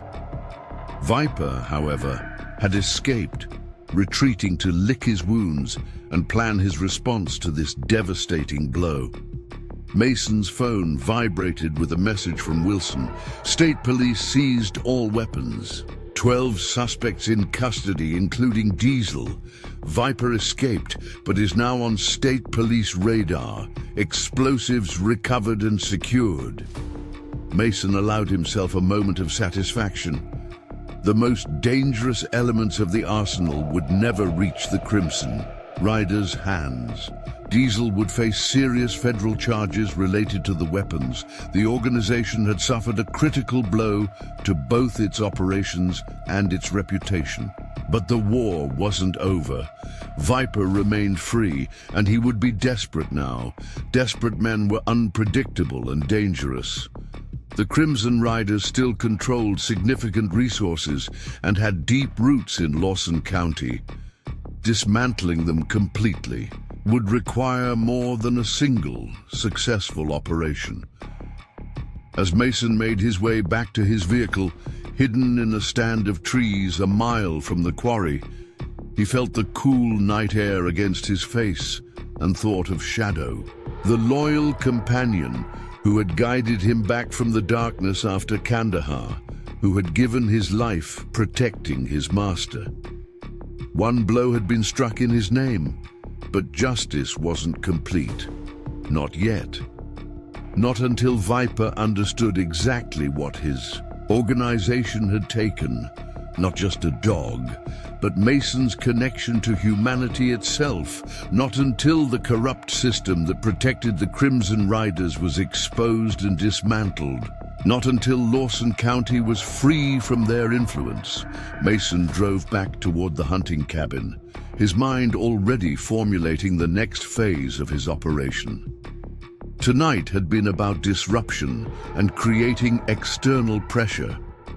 Tomorrow would be about escalation, taking the fight directly to Viper himself.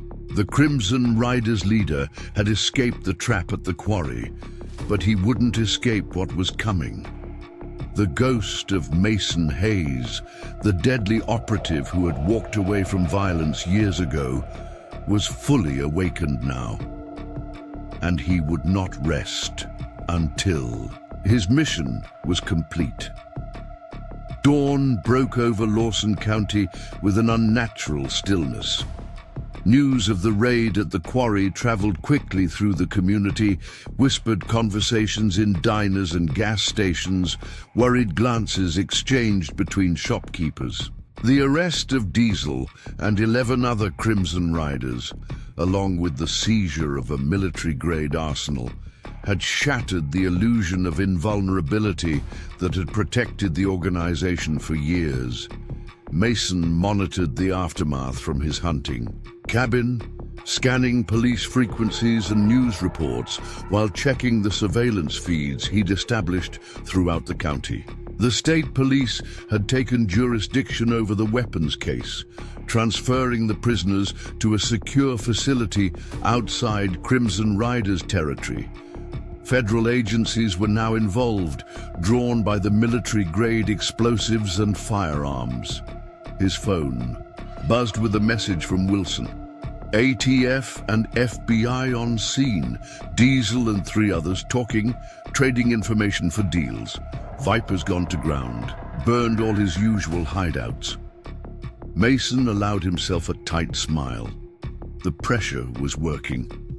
Organizations built on fear collapsed quickly when their foundations began to crumble. The Crimson Riders were fragmenting, members turning on each other to save themselves. Now was the time to strike at the head, Viper himself. But first, Mason needed to understand what the Riders had been planning with their weapons cache. Arsenal suggested something far beyond their usual criminal operations, something that would require military-grade explosives and coordinated firepower. He dialed Deputy Cole's number. The corrupt officer answered on the first ring, his voice tense with fear. "What have you heard?" Mason asked without preamble. "It's chaos," Cole replied. "Sheriff Wilcox is in emergency meetings with the county commissioners. State police are executing search warrants across 3 counties. They've frozen the Riders' known accounts and seized property." What were they planning with the weapons? A hesitation. "I don't know specifics, but there were rumors. Something about reclaiming territory and sending a message." Viper had been meeting with leaders from other clubs across the state. An alliance, Mason concluded, consolidating power. Maybe. Whatever it was, they needed serious firepower, more than any regular beef would justify. Mason processed this information, filling in the gaps with intelligence he'd gathered from the Ironworks computer system. The Crimson Riders had been preparing for a major expansion, planning to absorb or eliminate smaller clubs across the region while establishing dominance over drug trafficking routes that extended into neighboring states. "Where's Viper now?" Mason asked. "Nobody knows for sure, but..." Cole lowered his voice. "There's a property up in the mountains, off the books, hunting lodge that belonged to his father. If he's gone to ground, that's where he'd go." "Address?" "No address. It's unmarked. Off-grid. I can give you approximate coordinates, but it's remote. Miles from the nearest road. Send them," Mason instructed. "And any other information about the property." "There's something else," Cole added. "Viper's called in all his remaining lieutenants. Whatever he's planning, it's happening soon." After ending the call, Mason spread his map of the county across the cabin table, marking the coordinates Cole had provided. The location was deep in the mountains, accessible only by foot or off-road vehicle, surrounded by dense forest. Defensible, isolated, perfect for a last stand or a counterattack. Mason's satellite phone rang. "Wilson. Got something you need too." "Here," his former commander said without greeting.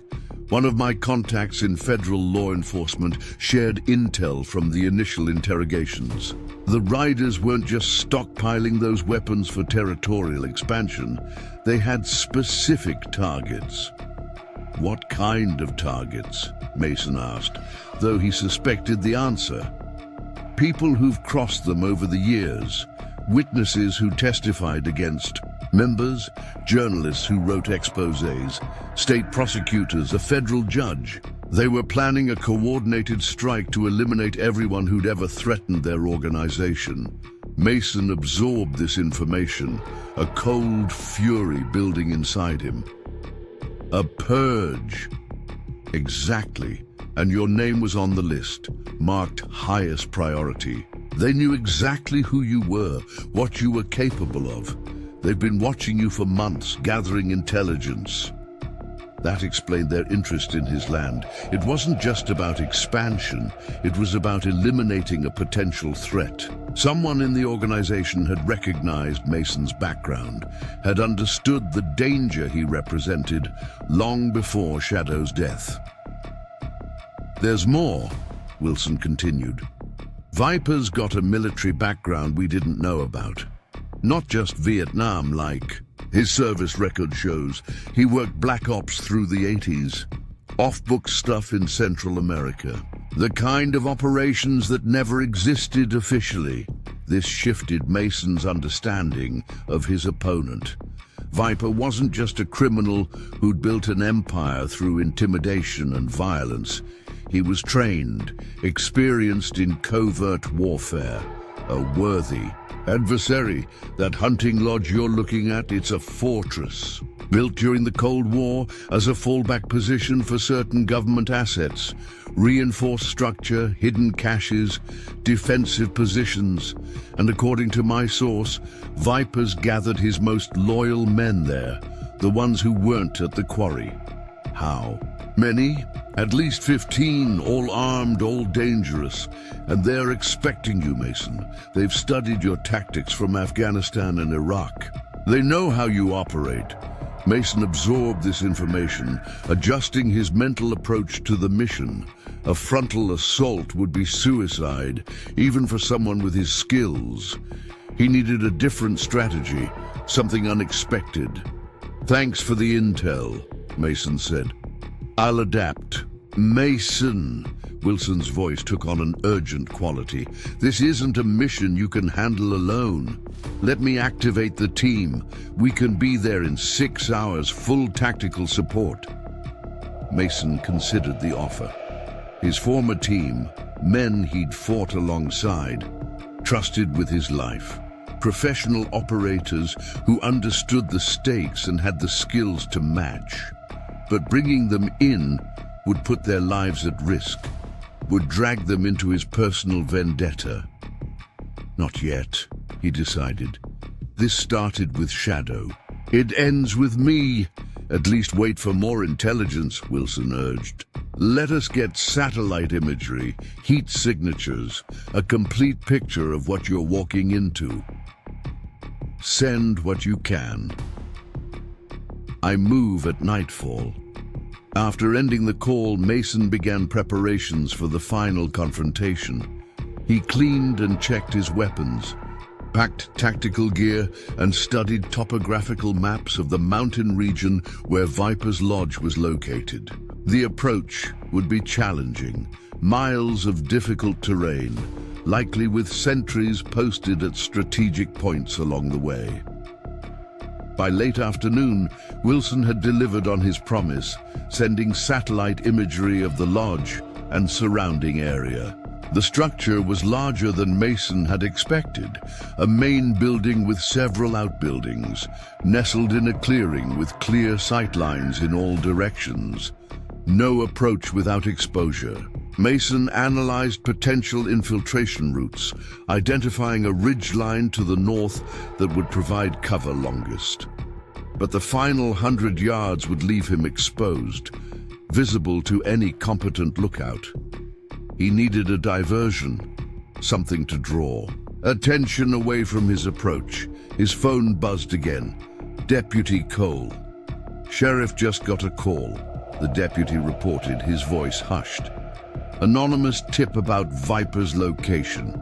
State police are mobilizing, but they're hours away from having enough manpower for an operation like this. Mason frowned. Anonymous tip. Someone was accelerating the timeline, forcing all players to show their hands. When are they moving? First light tomorrow. They're gathering intelligence, preparing tactical plans. Not soon enough. If Viper received warning of the impending raid, he would scatter his remaining forces, disappear into the network of allies and safe houses he'd cultivated over decades. The opportunity to end this decisively would vanish. Mason made his decision. Keep me updated on their movements. I need to know exactly when they deploy." As dusk approached, Mason loaded his truck with the equipment he would need for the night's operation. The plan forming in his mind was high risk, but with higher potential reward than a conventional approach. Viper was expecting a ghost, a shadow that struck from darkness. Instead, Mason would give him something entirely different. He drove to a clearing 5 miles from the hunting lodge, the closest point accessible by vehicle. From there, he would proceed on foot, using the deepening shadows to cover his movement. Through the forest, the mountain air was crisp, with the scent of pine and approaching rain, the sky darkening with storm clouds that would provide additional cover.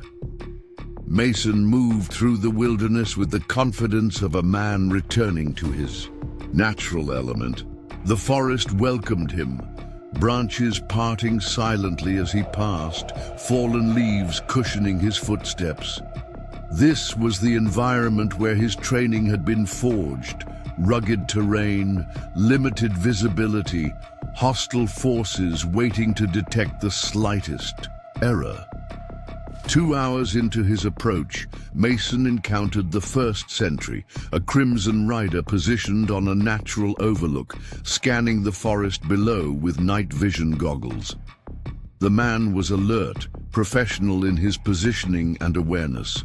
Mason circled wide, using the contours of the land to remain invisible, studying the guards' patterns and equipment, military-grade communications gear, regular check-ins via radio, disciplined scanning techniques. These weren't ordinary bikers playing at security. They were trained, prepared for serious resistance. Viper had assembled his most capable men for this last stand. Mason continued his approach, identifying and avoiding 3 more sentries positioned at strategic points around the perimeter. The defensive setup was impressive, with overlapping fields of vision and regular communication between positions. A conventional assault would be detected long before reaching the lodge. But Mason wasn't planning a conventional assault. From his position on the northern ridge, he surveyed the lodge compound through his thermal scope. The main building showed multiple heat signatures. At least 10 men inside, moving with purpose, positioned near windows and doorways. Armed guards patrolled the perimeter, while others manned defensive positions in the outbuildings. At the center of it all was Viper, identifiable by the deference shown by those around him. The Crimson Rider's leader paced in what appeared to be a central room, gesturing as he addressed his lieutenants. Planning, strategizing, preparing for the siege he knew was coming. Mason checked his watch. Time to implement the first phase of his plan. From his pack, he removed a small drone, a modified civilian model equipped with a specialized payload. He powered it up, programming a specific flight path before launching it into the darkened sky. The drone rose silently, its matte black exterior invisible against the night clouds, climbing to 500 feet before beginning its run toward the compound. As the drone approached its target, Mason activated his satellite phone, calling a number that had been included in the data stolen from the Ironworks computer. Inside the lodge, a phone rang. Through his thermal scope, Mason watched Viper pause, then move to answer it. Perfect timing. "Who is this?" Viper's voice came through. "The encrypted connection. You know who this is," Mason replied, his tone calm and measured. A moment of silence, then, "Hayes, I was wondering when you'd make contact. I'm not calling to talk, Viper. I'm calling so you know exactly who's coming for you." Viper's laugh held no humor. "You think I'm afraid of you? You've caused some damage. Sure, inconvenienced my operation, but you're just one man. One man was all it took to dismantle your weapons deal. One man put diesel behind bars. One man turned your lieutenants against each other. And one man is about to discover he's out of his depth, Viper countered. You think you know me, Hayes? You think you know what I'm capable of? I've been fighting wars since before you were born. I've killed better men than you. Mason allowed himself a small smile. The drone was now in position, hovering 500 feet above the compound. Maybe, he acknowledged, but none of them had what I have. And what's that? Nothing left to lose. Mason triggered the drone's payload. Not explosives or weapons, something far more devastating to Viper's operation. The drone released hundreds of specially designed devices, no larger than coins, that scattered across the compound like metallic rain.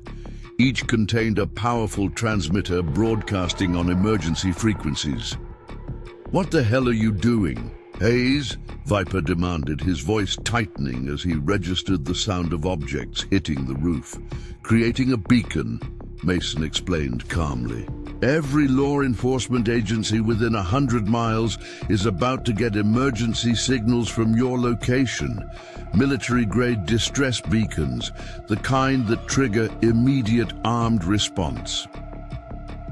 Through his scope, Mason watched panic spread through the compound as Viper's men realized what was happening. Some rushed outside, trying to locate and disable the devices. Others turned to their leader for direction, confusion evident in their movements. "You're insane," Viper snarled. "You'll bring them down on your head too. The difference is, I'll be gone before they arrive. You've got nowhere to run, Viper. Your compound is surrounded by wilderness. Your vehicles are minutes away, and your organization is in shambles." Mason ended the call, watching through his scope as Viper shouted orders, his men scrambling to respond to this unexpected threat.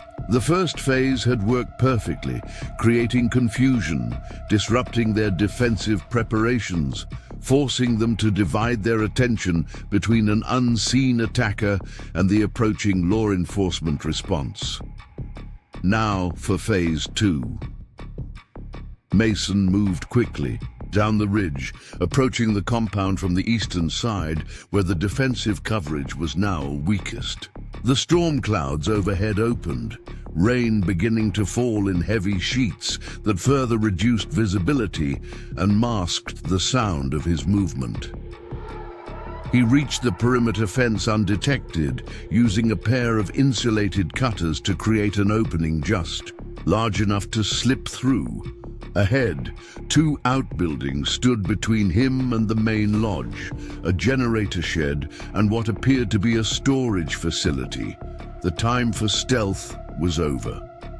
Mason triggered the second drone, this one loaded with specialized flashbang grenades. The device swooped low over the western side of the compound, dropping its payload in a carefully planned sequence that created the impression of a team assaulting from that direction. As shouts and gunfire erupted from the western perimeter, Mason moved toward his real objective. Not the main building where Viper was headquartered, but the generator shed that powered the entire compound. Inside, he quickly located the main control panel and attached a small device to the primary circuits. Phase 3 was about to begin, and with it, the final confrontation with the man responsible for Shadow's death.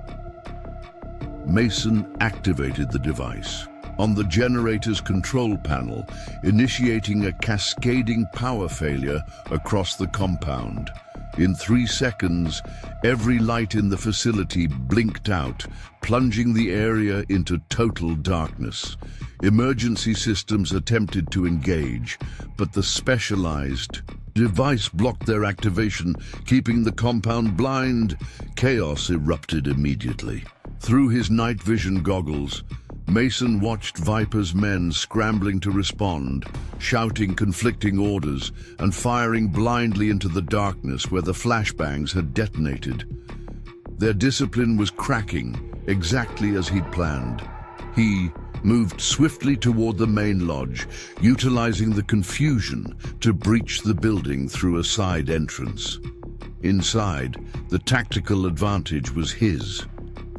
While Viper's men fumbled with flashlights and attempted to coordinate their defense through failing radio systems, Mason navigated the interior with the confidence of a predator in his natural environment. Two guards appeared in a hallway, their flashlight beams cutting erratic patterns through the darkness. Mason disabled them with surgical precision, a strike to the throat for the first, an arm lock and sleeper hold for the second. Neither had time to call out a warning before unconsciousness claimed them. Mason pressed deeper into the building, following the floor plan he'd memorized from Wilson's intelligence. Viper would be in the central room, a reinforced space that had likely served as a command center during the facility's Cold War days.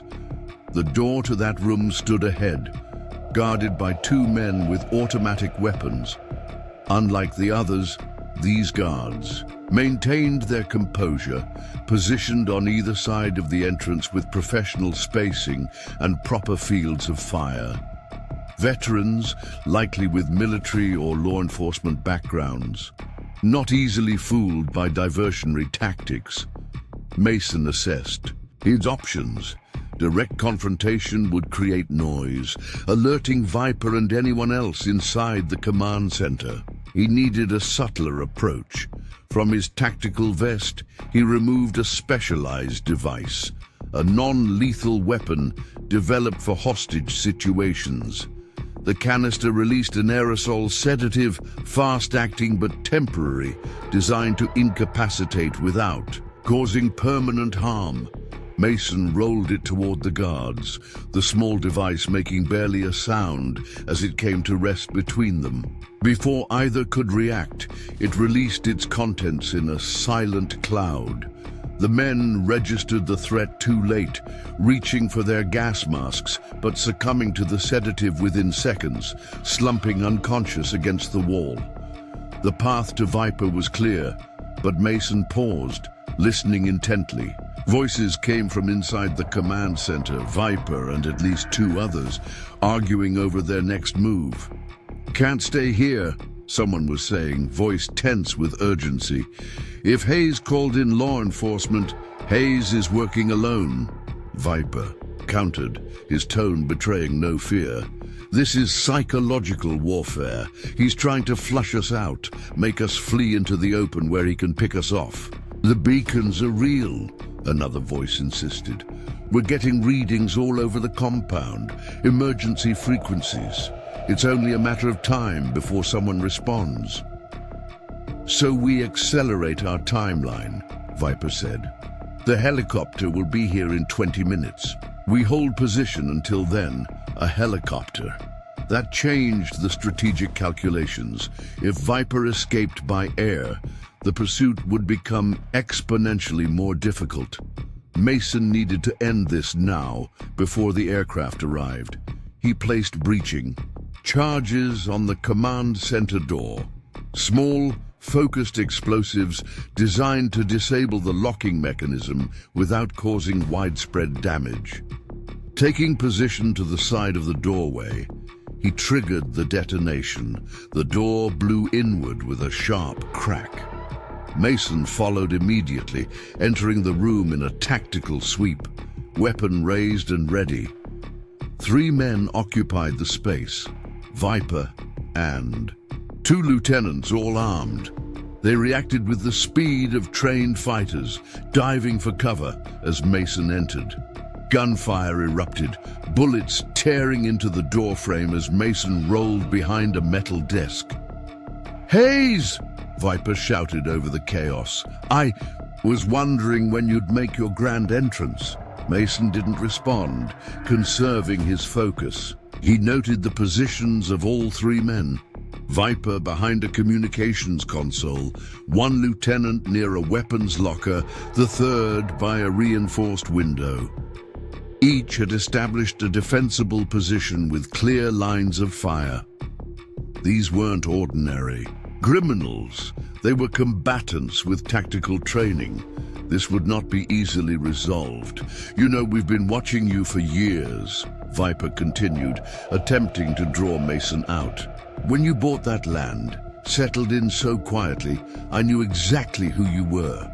The legendary Mason Hayes, Delta operator turned recluse. What was it they called you in Kandahar? The Ghost. Mason shifted position silently, working his way around the perimeter of the room. Viper was stalling, hoping the helicopter would arrive before the situation resolved. Did you really think we killed your dog by accident? Viper's voice carried a cruel amusement. Diesel wanted to eliminate you outright, but I saw an opportunity. Break a man like you, turn you into a weapon against our enemies. You've been dancing to my tune from the beginning, Hayes. A calculated lie, designed to provoke an emotional response. Mason remained focused, reaching a position that gave him a clear shot at the lieutenant by the weapons locker. One quick burst from his suppressed weapon, and the man dropped without a sound. Viper's composure slipped momentarily. You're making a mistake, Hayes. We could have been allies. With your skills and my network, we could have owned this entire region. The way I see it, Mason finally spoke, his voice eerily calm. I'm just cleaning up a mess, putting down a rabid animal. The remaining lieutenant fired in the direction of Mason's voice, bullets shredding the furniture but finding no target. Mason had already moved, circling behind a support column. You think this ends with me? Viper laughed, a harsh sound devoid of humor. The Crimson Riders are bigger than one man. Cut off the head, 2 more grow back. Not this time, Mason countered. Diesel is in federal custody, talking to save himself. Your captains are scattered, your operations exposed. Your money is frozen, your weapons seized. There's nothing left to salvage. A flash of movement caught Mason's attention, the second lieutenant attempting to flank him. Mason fired twice, dropping the man with surgical precision. Now only Viper remained. Just you and me now, Mason said, advancing toward the communications console where Viper had taken cover. The way it should be, Viper replied. 2 old warriors settling things properly. The Crimson Rider's leader rose from his position, holding not a gun, but a combat knife. A K-bar, military issue. The blade gleamed in the dim emergency lighting, its edge honed to lethal sharpness. Let's settle this the old way, Viper suggested, setting his firearms aside. No bullets, no bombs, just steel and skill. Mason understood the tactical calculation behind the offer. Viper was buying time, extending the confrontation until his extraction arrived. But there was something else there too. Pride, the warrior's code that had somehow survived decades of criminal enterprise. Mason placed his rifle on a nearby table, but kept his own combat knife ready. The 2 men circled each other in the confined space, each assessing the other with the practiced eye of a seasoned killer. Viper moved first, lunging with surprising speed for a man his age. The knife slashed in a controlled arc, missing Mason's throat by millimeters as he stepped back. Mason countered, a quick thrust that Viper parried with practiced ease. Not bad for an old man, Mason acknowledged, testing Viper's defenses with a series of controlled attacks. I was doing this when you were still in diapers, Viper retorted, his footwork steady and precise as he maneuvered for advantage. They exchanged a flurry of attacks and counters, steel flashing in the darkness, neither man gaining decisive advantage. Blood flowed from minor cuts on both their arms. Testing wounds, nothing serious. Each fighter was taking the measure of the other, probing for weaknesses while concealing their own. You know what your problem is, Hayes? Viper said between breaths, circling warily. You still think there's a difference between us, that your violence is somehow justified while mine isn't. The difference, Mason replied, fainting low, then striking high, is that I tried to walk away, to build something that wasn't soaked in blood. You never did. Viper laughed, a genuine sound this time. And look where that got you. Right back, where you belong. In the darkness, with a weapon in your hand. The words struck closer to home than Mason cared to admit. He had tried to leave violence behind, had created a peaceful existence with shadow. Now here he was, knife in hand, engaged in the deadly dance he'd sworn to abandon. Viper pressed his advantage, sensing Mason's momentary distraction. His blade slipped past Mason's guard, opening a long gash along his ribs. Pain flared, hot and immediate, but Mason compartmentalized it, focusing on the fight. "See," Viper pressed, "this is what you were made for, what we both were made for." Mason shifted tactics, allowing Viper to think he was gaining the upper hand. The older fighter grew more aggressive, pressing forward with a series of coordinated strikes designed to overwhelm an opponent on the defensive. It was exactly what Mason had been waiting for. As Viper committed to a powerful thrust, Mason sidestepped and countered, not with his knife, but with a precise strike to Viper's wrist. The blow connected with surgical accuracy, striking the radial nerve and sending Viper's knife clattering to the floor. Before Viper could recover, Mason followed with a devastating combination. An elbow strike to the solar plexus, a knee to the thigh, targeting the femoral nerve, and finally, a precise blow to the throat that left Viper gasping for air. The Crimson Rider's leader stumbled backward, collapsing against the communications console, his face contorted with pain and rage. "You cheated," he wheezed. "No," Mason corrected him, standing over his fallen opponent. "I adapted." In the distance, the distinct thrum of helicopter rotors became audible, growing louder by the second. Viper's extraction was approaching. Still. "Think you've won," Viper managed, a bloody smile spreading across his face. "My men will tear you apart when they arrive." "Your men are scattered or unconscious," Mason replied calmly. "And that's not your helicopter." Confusion flickered in Viper's eyes, then dawning realization. "Wilson," Mason nodded. "My former commander didn't trust me to handle this alone. He had a team on standby from the beginning." The rotor noise intensified as the helicopter approached. The compound, not a civilian craft, but a military model, likely piloted by former Special Forces operators.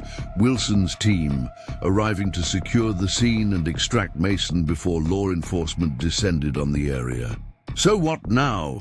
Viper asked, his breathing labored. "You kill me, become exactly what you've been fighting against." Mason considered the man before him, a killer, a criminal, responsible for countless lives ruined or ended. The man whose organization had taken shadow from him, destroying the peace he'd fought so hard to build. The knife felt heavy in Mason's hand, its edge still keen despite the combat. One swift motion would end Viper's life, would complete the vengeance that had driven Mason since that rainy night at his cabin. "No," Mason decided, lowering the knife. "You don't get to die a warrior's death. You get to live with your failure. Watch everything you built crumble while you spend the rest of your life in a federal prison." Disappointment flashed across Viper's face, the understanding that he had been denied the end he sought. "They'll never hold me. I have connections." "Had connections," Mason corrected him. "Your political allies are running for cover. Your judges and cops are under investigation. Your money is frozen. Your empire is finished, Viper." From his tactical vest, Mason produced a zip tie, securing Viper's hands behind his back. The Crimson Rider's leader didn't resist, the fight gone out of him as the reality of his situation became clear. The helicopter landed in the clearing outside the lodge, its powerful searchlight sweeping the compound. Mason keyed his radio. "Wilson, I have a package for delivery." "Copy that," came the immediate response. "Extraction team moving to your position. Law enforcement ETA 12 minutes. Mason hauled Viper to his feet, guiding him toward the exit. Outside, the night was alive with activity.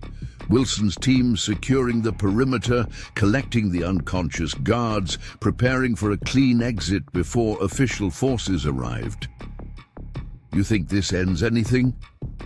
Viper asked as they stepped into the cool night air. "There will always be others. Men like us don't just disappear." "I did," Mason replied simply. "For 5 years, I was just a man with a dog and a cabin." Viper studied him with tired eyes. "And now? What will you be now that the dog is gone and the cabin is ashes?" The question hung between them as Wilson's men approached, taking custody of Viper and escorting him toward the waiting helicopter. It was a question Mason had been avoiding since Shadow's death. What came after vengeance? What remained when the mission was complete? He had no answer. Yet, perhaps there wasn't one to find. Wilson appeared from the darkness, his familiar face lined with concern as he took in Mason's condition. "You're bleeding." "It's nothing." Mason dismissed the injury. "Viper's secured. His men are either down or scattered. The compound is clear." Wilson nodded, professional as always, but his eyes held questions. "The state police will be here soon. Feds right behind them. We need to move." "I have unfinished business," Mason told him, gesturing toward the storage building he hadn't yet investigated. "Give me 5 minutes." Wilson hesitated, then nodded. 5 minutes, then we're gone, with or without you." Mason moved quickly to the storage facility, breaking the lock with a pry bar from his equipment. Inside, he found what he'd suspected: documentation, computer servers, the administrative heart of the Crimson Riders operation. Evidence that would ensure Viper and his associates faced the full weight of federal prosecution. But something else caught his attention: a wall covered with surveillance photos, dozens of images showing people going about their daily lives, unaware they were being watched. Targets. The people Viper had planned to eliminate during his organization's expansion. Among them, Mason found photos of himself, images taken over years, moving into his cabin, building his greenhouse, walking with Shadow along forest trails. The surveillance was far more extensive than he'd realized, documenting his every movement since arriving in Lawson County, and there was something else, a file labeled with his name. Inside, detailed reports on his military service, including operations that were supposedly classified, information that shouldn't have been accessible to someone like Viper. Mason photographed everything, gathering the most crucial evidence for the authorities. Whatever connection had allowed Viper to access classified information needed to be investigated. A problem for another day, perhaps another operative. Outside, the helicopter's engines spooled up, the pilots signaling their imminent departure. Mason took one final look at the compound that had served as Viper's last stand. The emergency beacons continued their silent broadcast, guiding law enforcement to the location and the evidence it contained. He turned away, moving toward the waiting helicopter where Wilson stood at the open door, hand extended. Mason clasped it, allowing himself to be pulled aboard as the aircraft lifted off, rising above the trees just as the first police vehicles appeared on the distant access road. "Mission complete?" Wilson asked, having to shout over the rotor noise. Mason glanced at Viper, secured and under guard in the helicopter's cabin. The man who had threatened his peace, who had taken Shadow from him, who had forced him back into the violent world he'd tried to leave behind. Mission complete, Mason confirmed, though something in his voice suggested otherwise. The helicopter banked sharply, heading away from the mountains and the chaos they were leaving behind. Below, lights spread out in neat patterns. The town of Lawson, soon to wake to the news that the Crimson Rider's reign had ended. Mason looked out into the darkness, feeling the weight of everything that had happened since that rainy night when Shadow had died protecting him. He had unleashed the operative he'd tried to bury, had returned to the darkness he'd sworn to leave behind. The vengeance he'd sought was achieved, the mission completed with tactical precision. But as the helicopter carried him away from Lawson County, Mason Hayes wondered what remained of the man he'd been trying to become, and what would be waiting for him when the dust settled and the blood dried. The helicopter touched down on a private airstrip just as dawn broke. Wilson stood beside Mason. As federal agents took custody of Viper, "What now?" Wilson asked. 3 months later, Mason stood on a hilltop overlooking a valley where a new cabin was taking shape. The foundation was laid, walls beginning to rise from the earth in a different county, far from Lawson. Beside him sat a small wooden box containing Shadow's ashes and service medals. He would find the right spot for them, somewhere peaceful where... The sun reached in the afternoon. "Ready?" asked Wilson, approaching from behind. "Almost." A young German shepherd puppy bounded up the hill, all gangly limbs and oversized paws. The dog from the rescue center that Wilson had insisted Mason visit. "Storm wants to explore," Wilson noted, watching the puppy investigate a butterfly with intense concentration. Mason nodded, feeling something shift inside him. Not healing exactly. The wound of Shadow's loss would always remain. But perhaps the beginning of something new, a balance between the warrior he had been and the man he had tried to become. "Let's go home," he told the puppy, who looked up at his voice with complete trust. As Storm raced ahead down the path, Mason followed, leaving darkness behind for now. The ghosts would never fully disappear, but perhaps they could coexist with moments of light. If you found yourself drawn into Mason and Shadow's story, don't miss what's coming next. Hit subscribe now and join our community of storytelling fans. Your support helps us bring these tales to life.